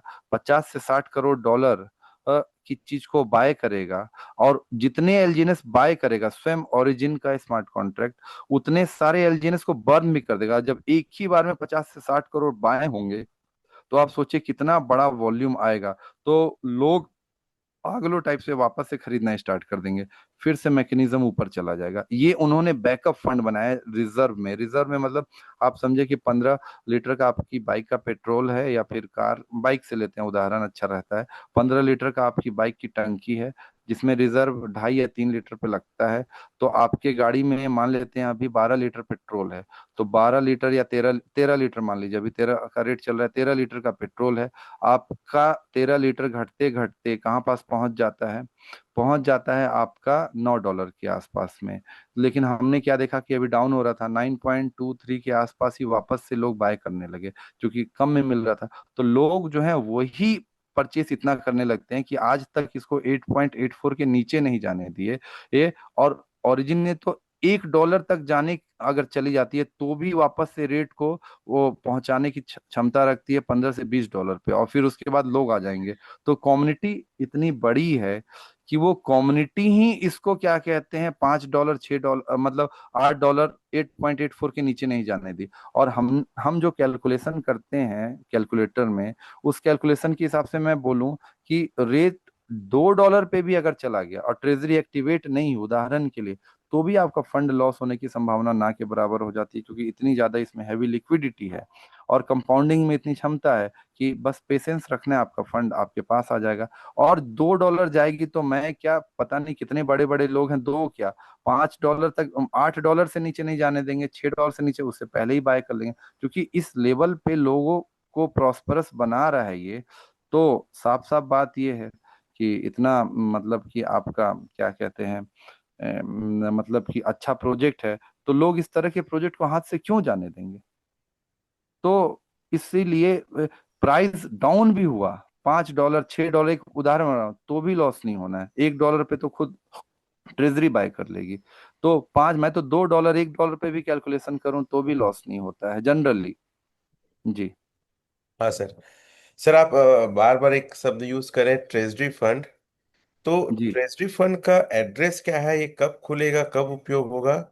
तो ट्रेजरी जी फंड के बारे में अपना एक विचार रखिए सर, क्या है? देखिए, ट्रेजरी प्रोटोकॉल जो है, एक मिनट इसको पहले समझ लें आप लोग। ट्रेजरी, देखिए खजाना मतलब कि आपका एक्चुअली में, एक सेकंड, शेयर है स्क्रीन क्या? नहीं। स्क्रीन शेयर है सर। अच्छा एक मिनट। हाँ। ट्रेजरी क्या है ना, ट्रेजरी को समझिए आप। जैसे कि एसबीआई की ट्रेजरी है, आरबीआई ने गोल्ड कहाँ सुरक्षित रखा है ये आपको बता देगी, हमको बता देगी कि जाएं आरबीआई के पास, इतने गोल्ड सुरक्षित हैं, और उस गोल्ड के ही आधार पे इतने देश में क्या कहते हैं आपके पैसे प्रिंट हो रहे हैं। तो बस अगला कोई अटैक किया देश में, कुछ विकट परिस्थिति हुई, लोग उसी को करेंगे। तो ट्रेजरी में इतने पैसे रखे हुए हैं, उसको प्रोटोकॉल आसानी से नहीं बताएगी ये, लेकिन उसका मैकेनिज्म है, वो एड्रेसेस हैं। अगर वो चीज पता चल गई, उसका कोड पता चल गया, तो लोग कॉपी करेंगे, कॉपी करेंगे, हैक करने का प्रयास करेंगे, लोगों का पैसा रिस्क पे आएगा। तो ओरिजिन उसको अपने पास सेफ रखती है एक मैकेनिज्म के थ्रू। लेकिन उसके बाद भी करने का है तो थोड़ा बहुत ज्यादा गहराई में अध्ययन करना पड़ेगा, इसलिए ओरिजिन अपने ये क्या कहते हैं डेप पे उसको दिखाती है कि इतने पैसे हैं। और लिक्विडिटी पूल के माध्यम से, डिप्लॉयमेंट के माध्यम से, पॉलीगॉन का जो हमारा ब्लॉकचेन, उसके माध्यम से आप इसको संभव पता कर सकते हैं, लेकिन ये काफी टेक्निकल होता है। तो क्या है कि सारे कोड ओरिजिन ओपन नहीं कर सकती है, अगर सारे कोड ओपन कर देगी ओरिजिन, तो कल को डेट में जैसे क्वाइन डीसीएक्स हैक हुआ था, वजीरेक्स हैक हुआ था, ये भी हो जाएगा कल के डेट में। ये ठीक है, डिसेंट्रलाइज है, लेकिन लोग एडवांस टेक्नोलॉजी यूज कर लेंगे, which is like the quantum mechanics use कर लिए, क्वांटम प्रोग्रामिंग यूज कर लिए, जिसके ऊपर ओरिजिन खुद काम कर रही है, इसके ट्वीट पे है, वो भी मैं दिखाऊंगा। तो मतलब 10 साल बाद की टेक्नोलॉजी के ऊपर ओरिजिन अभी से काम कर रही है। तो और लोग सोचते हैं 2 महीना 3 महीना बाद चल जाएगा, एक कैलकुलेशन बता रहा हूँ। 10 साल बाद, 5 साल बाद की टेक्नोलॉजी पे ओरिजिन काम कर रही है, 14 साल से काम करके यहाँ तक पहुंची है, तो इसका विजन कहाँ तक आगे का है। तो मैं जो समझ पाया हूँ, मैं गलत हो सकता हूँ, दुनिया में कोई भी सर्व क्या कहते हैं ज्ञाता तो है नहीं, मैं भी पढ़ ही रहा हूँ, समझ ही रहा हूँ। तो इस हिसाब से तो क्या कहते हैं, ये प्रोजेक्ट नेवर एंडिंग है, और उसने सिक्योरिटी के लिए ट्रेजरी में इतने फंड जो हैं सिक्योर तरीके से रखे हुए हैं। उसके कॉन्ट्रैक्ट को जान पाना आसान चीज नहीं है, लेकिन मैं प्रयास करूंगा। लेकिन बात वही है ना कि अगर मैं आपको दिखाऊंगा, इधर उधर से रिसर्च करूंगा, तो वो थ्रेट है। अकेले में मिले, देखें, अगर ज्यादा इच्छा है तो बिल्कुल बताऊंगा, पब्लिकली नहीं। Thank you sir. एक और सवाल आता है अक्सर कि अलग अलग प्लेटफॉर्म में कई बार इसको स्केमर दिखाता है, हिडन ऑनर दिखाता है। तो वो क्यों दिखाता है, और क्या ये सही है? बहुत ही अच्छा प्रश्न है। चलिए इस प्रश्न को भी लेते हैं, और इस प्रश्न को स्क्रीन और शेयर मैं के साथ चाहता हूँ लेते सर, हैं। किस किस प्लेटफॉर्म में हिडन ऑनर या स्केम स्पैम दिखाता है वो भी दिखा दीजिए तो और अच्छा रहेगा सर। ठीक है। हाँ। देखिए, हिडन ऑनर का जो हिसाब है, देखिए इसको समझने के लिए हम आते हैं सटिक पे। और इसको समझने के लिए आपको और मेरे को थोड़ा सा सॉफ्टवेयर डेवलपमेंट कैसे होता है वो समझना पड़ेगा। एक मिनट, वापस से हम लोग हाँ सटिक पे आते हैं। देखिए, मैंने बोला था इस प्रश्न का उत्तर दिया जाएगा, स्काईनेट स्कोर अंडर एवोल्यूशन। देखिए, जब कोई सॉफ्टवेयर डेवलपमेंट होता है, जब मैं एज अ सॉफ्टवेयर इंजीनियर था आईटी इंडस्ट्री में, तो मैं भी एक प्रोजेक्ट के ऊपर काम कर रहा था जो सैटेलाइट से रिलेटेड हो सकती है। तो मैं केवल उसका एक पार्ट बना रहा था, ऐसे करके बहुत सारे इंजीनियर्स की टीम होती है, उन लोग भी बना रहे होते हैं। कुछ लोग जैसे मान लेते हैं टाटा कंपनी में काम कर रहे हैं कोई नई गाड़ी के ऊपर, तो कोई डिजाइनिंग के पार्ट में है, और डिजाइनिंग में भी 10 लोग होते हैं, यहाँ 10 टीम होती है जो इसको डिजाइन करेगी। और ये सारे जो अलग अलग जो टीम होती हैं, अलग अलग जो डेवलपमेंट होता है, उसको बोला जाता है मॉड्यूल। फिर वो सारे मॉड्यूल को इंटरलिंक किया जाता है, मतलब आप समझिए कि कंप्यूटर के अलग अलग पार्ट हैं, सबको असेंबल किया जाएगा और फिर उसके बाद बनाया जाएगा। अब ओरिजिन इतना बड़ा प्रोजेक्ट है कि ओरिजिन का तो अभी सेकेंड फेज चल रहा है। पहला फेज कंप्लीट हुआ ओरिजिन, सेकेंड फेज अवेकनिंग चल रहा है, और थर्ड फेज जिसमें RW बहुत सारे फ्यूचरिस्टिक चीजें हैं, क्रेडिट कार्ड, फिर आपका गोल्ड लोन, बहुत सारी चीजें हैं, वो थर्ड फेज है। तो सॉफ्टवेयर्स के मॉड्यूल जब अलग अलग, स्मार्ट कॉन्ट्रैक्ट के मॉड्यूल जब अलग अलग क्या कहते हैं आते हैं, तो इनको इंटरलिंक किया जाता है। तो अभी तक इंटरलिंकिंग पूरा हुआ ही नहीं है, और 2 बार क्या कहते हैं इसका ऑडिट हो चुका है। तो इसीलिए जब तक पूरा चीज डिप्लॉय ना हो जाए तब तक स्काईनेट स्कोर अंडर इवोल्यूशन ही दिखाएगा। बहुत सारे ऐसे प्रोजेक्ट होते हैं जिसमें एक smart contract, 2 smart contract, 5 smart contract act को क्या किया उन्होंने, मतलब डिप्लॉय किया, ऑडिट कराया, और वहां पे स्कोर आपको 90 के ऊपर दिखेगा, 70 के ऊपर दिखेगा, 100 भी दिख जाएगा। लेकिन अभी आपको पता ही है, कुछ समय पहले, कुछ दिनों पहले ही एक ऐसा प्रोजेक्ट था, हाँ, जिसका स्कोर काफी अच्छा दिख रहा था और वो स्कैम करके चला गया। तो सटीक का काम स्कैम को डिटेक्ट करना नहीं है, सटीक का काम ये है कि इस तरह के इसमें कोड है, इस तरह के इसमें प्रॉब्लम हो सकते हैं, ये चीज हो सकते हैं, उसको बताना। अब अलग अलग प्लेटफॉर्म, चाहे वो बिटगेट पे दिखाता है, मैं नाम बता दे रहा हूँ कि स्कैम अलर्ट दिखा दिया, और फिर हाईली रिस्की दिखा दिया, टोकन पॉकेट पे मान लेते हैं नहीं दिखाता है, मेटामास्क पे दिखा दिया। तो देखिए ये क्रिप्टो है सर। और जो हमारा जो प्रोजेक्ट है ओरिजिन, इसमें डीफाई का जो प्रोजेक्ट है, इसमें आपको टोकन्स का जो एपी वाई है वो काफी ज्यादा मिलता है। इथीरियम को अगर आप 1 साल के लिए स्टेक करेंगे, आपको क्या लगता है इथीरियम और पॉलीगॉन के उन पे आपको पैसे नहीं मिलते हैं? आप इथीरियम को स्टेक करते हैं तभी आपका इथीरियम नया जनरेट होता है। ओरिजिन ने कई सारे प्रोजेक्ट को स्टडी किया, जिसमें इथीरियम हो, पॉलीगॉन हो, बहुत सारे हो, सोलाना तो खैर बाद में आया है, बहुत सारे ऐसे प्रोजेक्ट हैं जिनको स्टडी करने के बाद और बेस्ट और अपना एक एक एकदम नया कॉन्सेप्ट ला के अध्ययन करने के बाद इसको लाया है। तो जहां पास इथीरियम वगैरह में साल भर में 8 से 10% मिलते हैं, यहाँ पास आपको क्या कहते हैं 1000% मिल रहे हैं, 700% मिल रहे हैं, 800% मिल रहे हैं। तो अभी तक जितने भी तरह के ये सब वॉलेट हैं, वो तो आपको एक अलर्ट देंगे ना कि हाईली रिस्की हो सकता है, क्योंकि यहाँ पास क्या हो सकता है आपका कि वोलेटाइल है, मतलब तेजी से रेट बढ़ सकता है, तेजी से रेट डाउन हो सकता है। तो ये रिस्की हो सकता है, आप अपने विवेक के अनुरूप इसमें पैसा लगाएं। दूसरा चीज जो है कि जो S L G N S का स्मार्ट कॉन्ट्रैक्ट है 725 वाला, वो स्मार्ट कॉन्ट्रैक्ट कोड को इन्होंने पब्लिकली नहीं दिखाया है। क्यों? क्योंकि वो स्टेकिंग का स्मार्ट कॉन्ट्रैक्ट, फिर पब्लिकली दिखाएंगे इनकी कोड चोरी होंगे। इनके कोड डिप्लॉय किया है, वो कोड सटीक के पास जा सकता है, लेकिन डिप्लॉय किया है यहाँ पास। तो सिंपल सा बात ये है कि वो कोड को पब्लिकली नहीं दिखाया इन्होंने। पब्लिकली दिखाने का मतलब है रिस्क होना। तो वहां पास जो ये अलग अलग वॉलेट हैं, पहली बात तो जो बिटगेट है, ये वॉलेट है, ये सब ऑडिटिंग एजेंसी नहीं है, ऑडिटिंग एजेंसी सटीक है, आर्मर है, ऐसे करके अलग अलग लैब्स हैं ऑडिटिंग करने के। तो ये सब जो बहुत ऊपरी स्तर पे देखते हैं एआई का यूज करके, चाहे वो बिटगेट हो चाहे ये हो, तो वहां पास डिस्क्लेमर के रूप में वो लिख देते हैं स्कैम अलर्ट। ये अगर स्कैम अलर्ट होता, देखिए मैं फिर भी, चलिए मैं मान लेता हूँ, क्योंकि एक साधारण यूजर जो है वो देखेगा तो शुरुआत बार में उसको लगेगा अरे ये तो स्कैम हो सकता है। तो देखिए हमारे देश की मीडिया ने तो बिटकॉइन को भी स्कैम ही कहा था, बबल कहा था, इथेरियम को भी कहा था कि बिटकॉइन को तो बैन कर दिया गया। 2017 से तो मैं डायरेक्टली इन्वॉल्व हूँ इस इंडस्ट्री में, और मैं देख रहा हूँ और तब से लेके क्या कहते हैं ना बिटकॉइन बैन हुआ ना बैन किया जा सकता है, क्योंकि उसकी कॉन्सेप्ट ही ऐसे है, और लगातार वो बढ़ ही रहा है। तो अगर इस तरह कोई चीजें थोड़ा गहराई में अध्ययन करे कि उसके पीछे का कारण क्या है, बहुत ऊपरी स्तर पर लिखा हुआ है। और फिर मैंने अभी तक तो स्कैम होते हुए नहीं देखा, जबकि मार्केट कैपिटलाइजेशन 5,500 मिलियन पे जा चुकी है। स्कैम करना हो तो 10 मिलियन बहुत होता है सर, 10 मिलियन पे 500 करोड़ का स्कैम किया जा सकता है, क्योंकि ये उनका विजन ही नहीं है। तो मुझे इसलिए क्या कहते हैं प्रोजेक्ट पे विश्वास है। हाँ, 100% मैं सही नहीं बोल सकता, लेकिन मैं डेटा के आधार पे, कैलकुलेशन के आधार पे आपको संभावनाएं बता रहा हूँ। तो वो ऊपरी लेवल पे चीजें इसलिए वैसे करके दिखाता है, क्योंकि ये वोलेटाइल है, बहुत ज्यादा रिटर्न देता है। तो ये कह के कि नहीं इतना स्कैम हो सकता है, ये हो सकता है, लेकिन अगर आप उसको गहरे में देखेंगे तो इतना हैवी मार्केट कैप है। जो मैंने आज गणित समझाने का प्रयास किया, उसके हिसाब से अगर आप समझ पाए होंगे तो आपको पता चल होगा, हाँ इतना फंड देना पॉसिबल है। जी। हाँ सर, थैंक यू।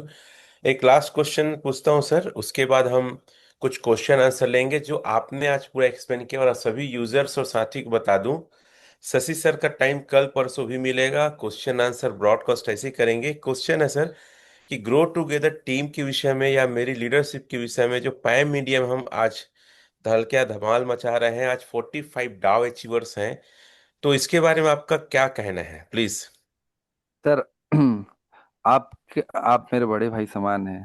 हैं आपके आपके लिए मैं क्या बोलूं, मैं तो छोटा भाई हूं आपका। आप जिस स्तर पे इस विजन को समझ पाए हैं, और घंटों घंटों बात होती है हमारी, उसके बाद आप जो मिशन पे निकले हैं 45 दाव आपने बनाए हैं, लोगों का जीवन स्तर ऊपर उठा रहे हैं, स्वयं का जीवन स्तर तो ऊपर उठ ही रहा है, सभी को लेके चलते हैं। और ये आप ही नहीं कर रहे हैं, एक्चुअली में ये आपसे करवाया जा रहा है ओरिजिन के द्वारा, क्योंकि ओरिजिन ने ये मैकेनिज्म ही डेवलप किया कि अगर आप सबको लेके चलेंगे तभी आप आगे बढ़ पाएंगे, अगर आप स्वार्थी होंगे, लालची होंगे, तो नहीं हो पाएंगे। तो आपने जो ग्रो टुगेदर बनाया है आप लोगों की टीम ने, आपने, और ग्रो टुगेदर के साथ जो आप उस मिशन की ओर जा रहे हैं अभी तक तो देखिए भारत में इस लेवल पे इतने कम समय में इतना बड़ा अचीवमेंट तो मैंने नहीं देखा है कि कोई कर पाया है। और ये तो बस एक शुरुआत है, क्योंकि मेरा और आपका काफी बात होता है, हम लोग काफी आगे के विजन के साथ हैं, यूनिवर्सिटी के विजन के साथ भी हैं। मैंने जो एक इन्फिनिटी सोल्यूशन नाम का चीज बनाया आज से 5 साल 6 साल पहले, मेरा ये उद्देश्य है कि सभी लोग को एजुकेट किया जाए। तो वो जो कि ग्रो टुगेदर का पार्ट ही है। तो अब क्या कहते हैं, बात ये है कि जिस विजन की ओर आप हैं, जो लीडरशिप आप में है, तो मैं तो ये समझ पा रहा हूँ कि बहुत जल्दी आप 100 दाव को क्रॉस कर देंगे। और फिर 100 दाव ही क्यों, देखा जाए 140 करोड़ का देश है सर, करोड़ों दाव होने चाहिए, क्योंकि डिजिटल सिविलाइजेशन की ओर ओरिजिन ने एक विजन दिया है। तो अगर हमारा कैलकुलेशन सही है, मैं सही समझ पा रहा हूँ, तो 100 दाव 1000 दाव बहुत छोटी चीज है, V6 भी बहुत छोटी चीज है, क्योंकि V6 भी बनते जाएंगे लोग। तो V6 के भी ऊपर का सोचें, सबके विकास का सोचें। और आप उस विजन के साथ आगे बढ़ रहे हैं, मुझे भी खुशी है कि मैं आपके साथ हूँ, और मैं यस सही बताने का प्रयास कर सकूं, बस ये आशा सर। है। थैंक यू जी। सर। सर मुझे को होस्ट बना देंगे, मैं थोड़ा सा को होस्ट से बाहर हो गया हूँ। एक हम सेकंड तीन सर, क्वेश्चन ले लेते हैं, फिर एक हमारे सेकंड बच्चे। सर, हाँ को हाँ। होस्ट बनाने के लिए हाँ हाँ, आप होस्ट हैं एक्चुअल में। आप होस्ट हो गए, मैं हट गया हूँ। तो हम एक तीन सेकंड। क्वेश्चन लेंगे, आप चाहे तो रेज हैंड कर सकते हैं या चाहे तो चैट में लिख सकते हैं। और हम लगातार 3 दिन आएंगे, कल परसों भी शशि सर आएंगे और बहुत सारे क्वेश्चंस करेंगे। फिर हमारे बीच एक नए डाव अचीवर्स हैं, और ये बहुत खुशी की बात है कि ग्रो टुगेदर पैनल में रोज कोई न कोई डाव अचीवर आ रहा है। और हमारा मिशन सर इस साल तक 100 डाव लाना है।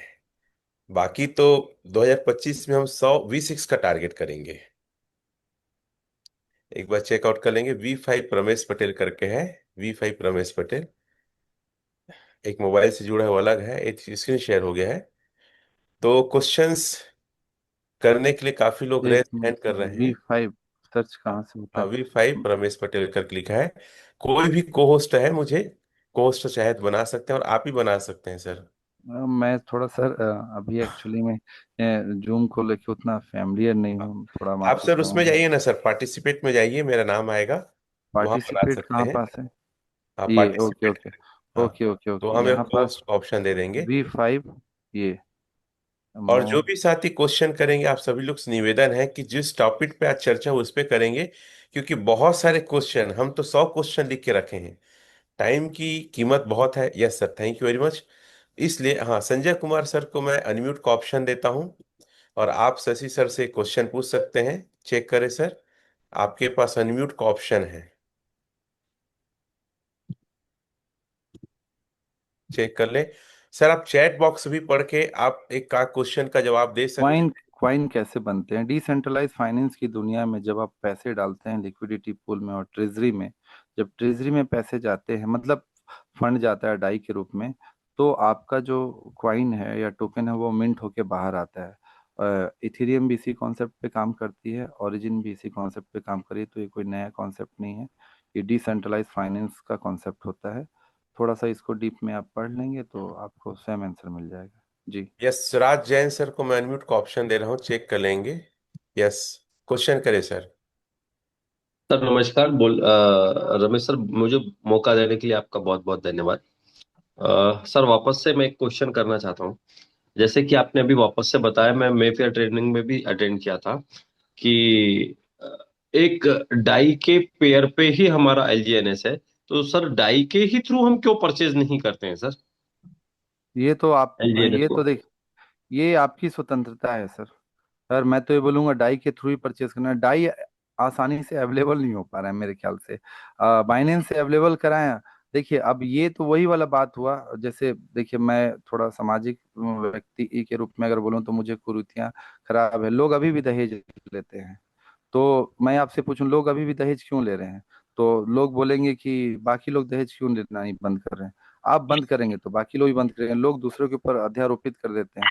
तो मैं डाई से परचेस कर रहा हूँ, आप डाई से परचेस कर रहे हैं, लोगों की अपनी बात है। सभी डाई से परचेस करेंगे तो अच्छा बात है, स्वतंत्रता है उनकी। लेकिन परचेस करेंगे डाई से तो ओरिजिन क्या है, काफी आगे बढ़ेगा। तो ये करना चाहिए। पहला चीज तो मैं समझ सकता हूँ कि अवेलेबल है कि नहीं है। अगर अवेलेबल है तो फायदेमंद होगा, अगर अवेलेबल नहीं है तो लोग उस तरीके से करते होंगे। जी। हाँ सर, संजय कुमार सर अपना क्वेश्चन करें, आप अनम्यूट हैं, शायद वीडियो में आ सकते हैं सर। चेक इट करें, अन्यथा हम दूसरे को ऑप्शन देंगे। जय श्री कृष्णा करके एक साथी हैं, वो अनम्यूट का ऑप्शन है, चेकआउट करें, आप चेक करें। एनीबडी? राजेश MLM किंग, आपने रेज हैंड किया है सर। चैट भी देखते रहें, कागज जवाब वहां से भी ले लेंगे। जी। Yes sir, very good morning sir. Good very morning thank you good sir, sir. हमें मॉर्निंग। बोलने का मौका दिया सर। आ, यस।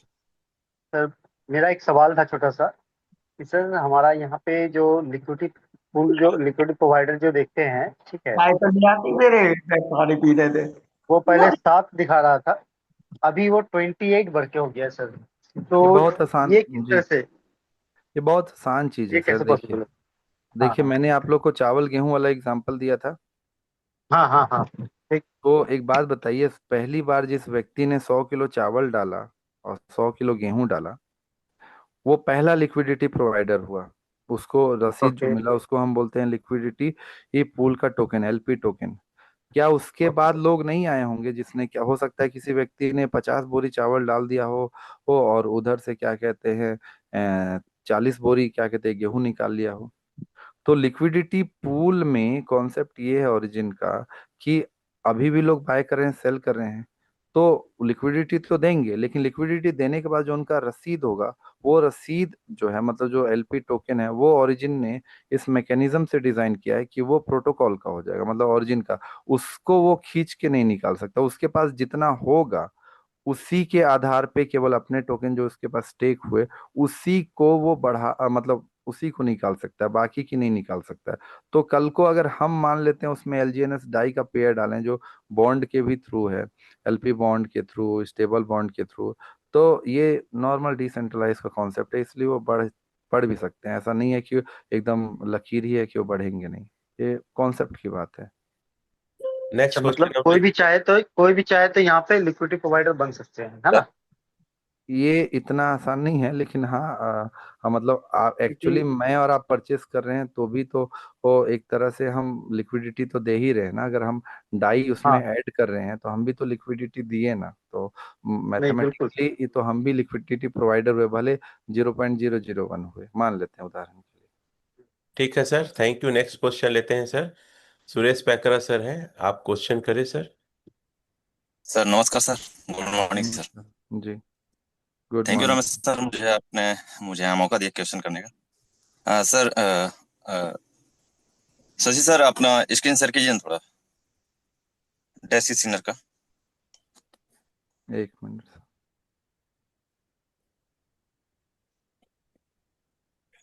आ रहा हूँ सर, स्क्रीन दिखने लगा सर। यस जी सर। जी। एक मिनट, एक मिनट, एक डेस्क स्क्रीनर। जी आ गया डेस्क स्क्रीनर पे। जी सर, यहाँ अपना लिक्विडिटी प्रोवाइडर पे आइए ना।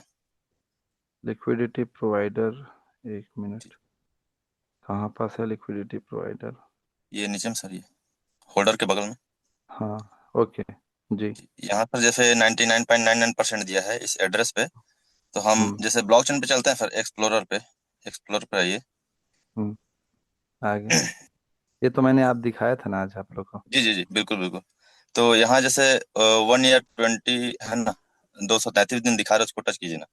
जैसे हम लोग नल एडर देखते हैं ना सर। चलिए ना, आप बोलते जाइए फिर देखते जाते जी हैं। जी। तो यहाँ लॉक्स 2 पे आइए ना, लॉक्स 2 ओवरव्यू के बगल में। तो यहाँ पर जैसे नल एडर दिखा रहा था, तो इसके जस्ट नीचे में दिया है न्यू ओनर। तो इसका मतलब सर मुझे थोड़ा बताइए तो। देखिए क्या होता है ना सर, ये अच्छा प्रश्न है। क्या हुआ कि आपने लिक्विडिटी डाला, मतलब शुरुआत में ओरिजिन ने डाला, ठीक है। जी उसके बाद भी ऐसा नहीं हो सकता कि लिक्विडिटी नहीं मिले। लिक्विडिटी आएगी, ठीक है, ये जो आप बोल रहे हैं, जी लिक्विडिटी आएगी, जी लेकिन मैकेनिज्म ऐसा डेवलप है, क्योंकि अगर बड़ी मात्रा में किसी ने लिक्विडिटी डाला है तो वहां पास क्या कहते हैं वो चीज दिख सकती है, लेकिन प्रोटोकॉल में इस तरह का डिजाइन है कि डिजाइन होने के बाद क्या होता है कि जब आपने लिक्विडिटी डाला, ठीक है, एक बड़े मात्रा में, वो ओरिजिन प्रोटोकॉल का हो जाएगा। ओरिजिन प्रोटोकॉल का हो जाएगा, वो उसको लॉक कर देगी। तो अभी ये वही वाला उदाहरण हुआ जो मैं थोड़ा देर पहले बोला था कि किसी ने 100 किलो शुरुआत में डाला और बाद में किसी ने 50 डाला, फिर उसके बाद डाला। तो उसके पास उतनी बड़ी मात्रा में क्या हुए कि उसने बड़ी मात्रा में, जैसे किसी ने 100 100 किलो डाला, उसके बाद किसी ने 50 डाल दिया, तो आधा फ्रैक्शन डाल दिया। तो कल को वो बोलेगा कि ठीक है मेरा 50 दो, तो आधा से ज्यादा लिक्विडिटी खाली कर देगा। तो वहां पास ये चीज दिखा सकता है। अब दिखाने का मतलब ये नहीं है कि ये प्रॉब्लमेटिक होगा, क्यों? क्योंकि ओरिजिन ने जो डिजाइन किया, जो मैं समझ पाया हूं अभी तक, वो डिजाइन इस तरीके से किया है कि बाद में वो इसका जो लिक्विडिटी पूल का, मतलब ये जो न्यू ओनर का जो एलपी टोकन होगा, ये एलपी टोकन लॉक्ड हो जाएगा, तो ये फिर उस तरीके से निकाल नहीं पाएगा। इस तरह से उन्होंने मैकेनिज्म डिजाइन किया है। ये मतलब अगर आप इसको थोड़ा सा अगर कोड वे पे समझना चाहें तो ये आप इंटरप्रेट कर सकते हैं। और ये कल को मान लेते हैं कि आप ही के टीम के पास बहुत तगड़ा हो गया, और आपने मान लेते हैं 10,000 करोड़ रुपए अपने एक एड्रेस में इकट्ठा किया और आपने डाल दिया, तो आपके पास तो बहुत बड़ा अमाउंट चला गया। तो बड़ा अमाउंट चला गया और आपने लिक्विडिटी पूल में डाल दिया अपने पास, तो आप ही को ऑनर दिख गया। तो इसका मतलब ये थोड़ी कि आप निकाल लेंगे फिर बाद में, क्योंकि वो फिर पूल जो होगा, वो जो एलपी टोकन एन जो मिलेगा, उसको क्या कह लिया जाएगा, जो मैकेनिज्म देखा हो वो प्रोटोकॉल का हो जाएगा। प्रोटोकॉल का हो जाएगा तो फिर आप उस तरीके से निकाल नहीं पाएंगे, क्योंकि प्रोजेक्ट की स्टेबिलिटी के लिए जरूरी है वो। और जी यहाँ पास एक चीज और भी होता है मार्क एक मैकेनिज्म होता है, AMM, automatic market maker. Automatic market maker का काम ये है, चावल और गेहूं अगर काफी कम हो रहा है या बढ़ रहा है, तो उसका काम ये होता है कि वो रेट प्राइस को सम हाउ, पूरी तरह से तो नहीं पॉसिबल है, सम हाउ वो मेंटेन कर सके। तो कई सारे ऐसे प्रोजेक्ट होते हैं जिसमें एक या एक से ज्यादा भी स्मार्ट कॉन्ट्रैक्ट या एड्रेस, स्मार्ट कॉन्ट्रैक्ट के एड्रेस होते हैं, जहां पास आपका लिक्विडिटी प्रोवाइड किया जाता है, लेकिन बाद में फिर उसको या तो लॉक कर दिया जाता है या तो नल एड्रेस करके बर्न कर दिया जाता है। जी। ठीक, थैंक यू सर। और जितने लोग के और ओके सर, थैंक क्वेश्चन है, मैं चाहता हूं कि अपने अपलाइन को भेज दें। हमारे टीम उसको लगातार, अभी सेशन एक हफ्ते होगा उसमें रखेंगे, 2 दिन और हमारे साथ शशि सर रहेंगे। तो साथियों, एक हमारे नए अचीवर बने हैं हरीश जांगड़े, अनम्यूट का ऑप्शन आपको दे रहे हैं। आप यदि हैं तो प्लीज आइए, और मैं चाहूंगा रमाशंकर साहू सर उनके अचीवर हैं, आप उन्हें आमंत्रित करें तो और अच्छा लगेगा सर। प्लीज, मैं अनम्यूट का ऑप्शन हरीश जांगड़े सर को दे रहा हूँ। थैंक, बेहतरीन तरीके से आज का सेशन लिया और एक एक चीजों को बहुत बारीकी से बताया, हम आपके आभारी हैं। और साथियों, सभी को मैं बताना चाहूंगा, कल फिर से शशि शेखर शर्मा सर हमारे बीच रहेंगे ब्रॉडकास्ट में, परसों भी रहेंगे।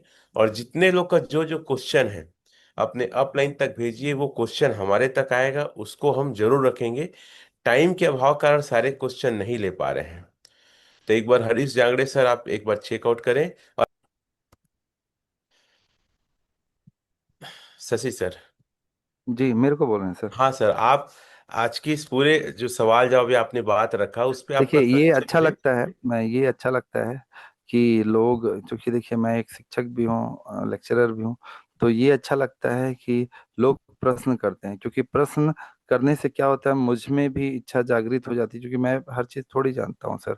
मैं भी जानने का प्रयास करता हूँ, सीखने का प्रयास करता हूँ। तो नए नए जब इस तरह के प्रश्न आते हैं तो मैं भी पढ़ने का प्रयास करता हूँ। नहीं तो ऐसे तो किसी व्यक्ति को लगने लगेगा वो हो गया, अभी इतना ही पढ़ना था। लेकिन एक क्वांटम मैकेनिक्स, क्वांटम फिजिक्स में एक कॉन्सेप्ट है कि जब जब किसी व्यक्ति को ये लगने लगे कि आपने इतने सारे क्या कहते हैं जानकारी इकट्ठा कर लिया, अब आपको क्वांटम मैकेनिक्स, क्वांटम फिजिक्स समझ आने लगी है, तब आप समझ आइए कि आपको कुछ नहीं आता है।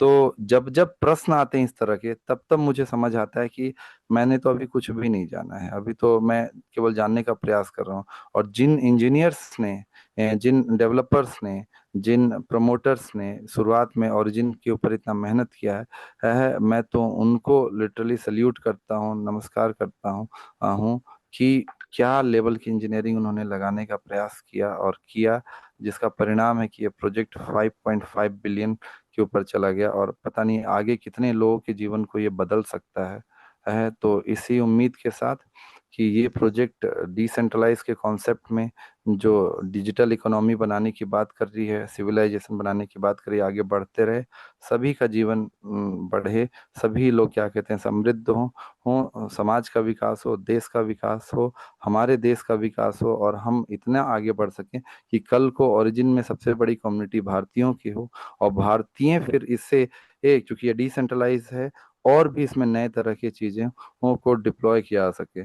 तो इसी के साथ जय हिंद, जय Bharat, thank you, Vande thank you. Mataram.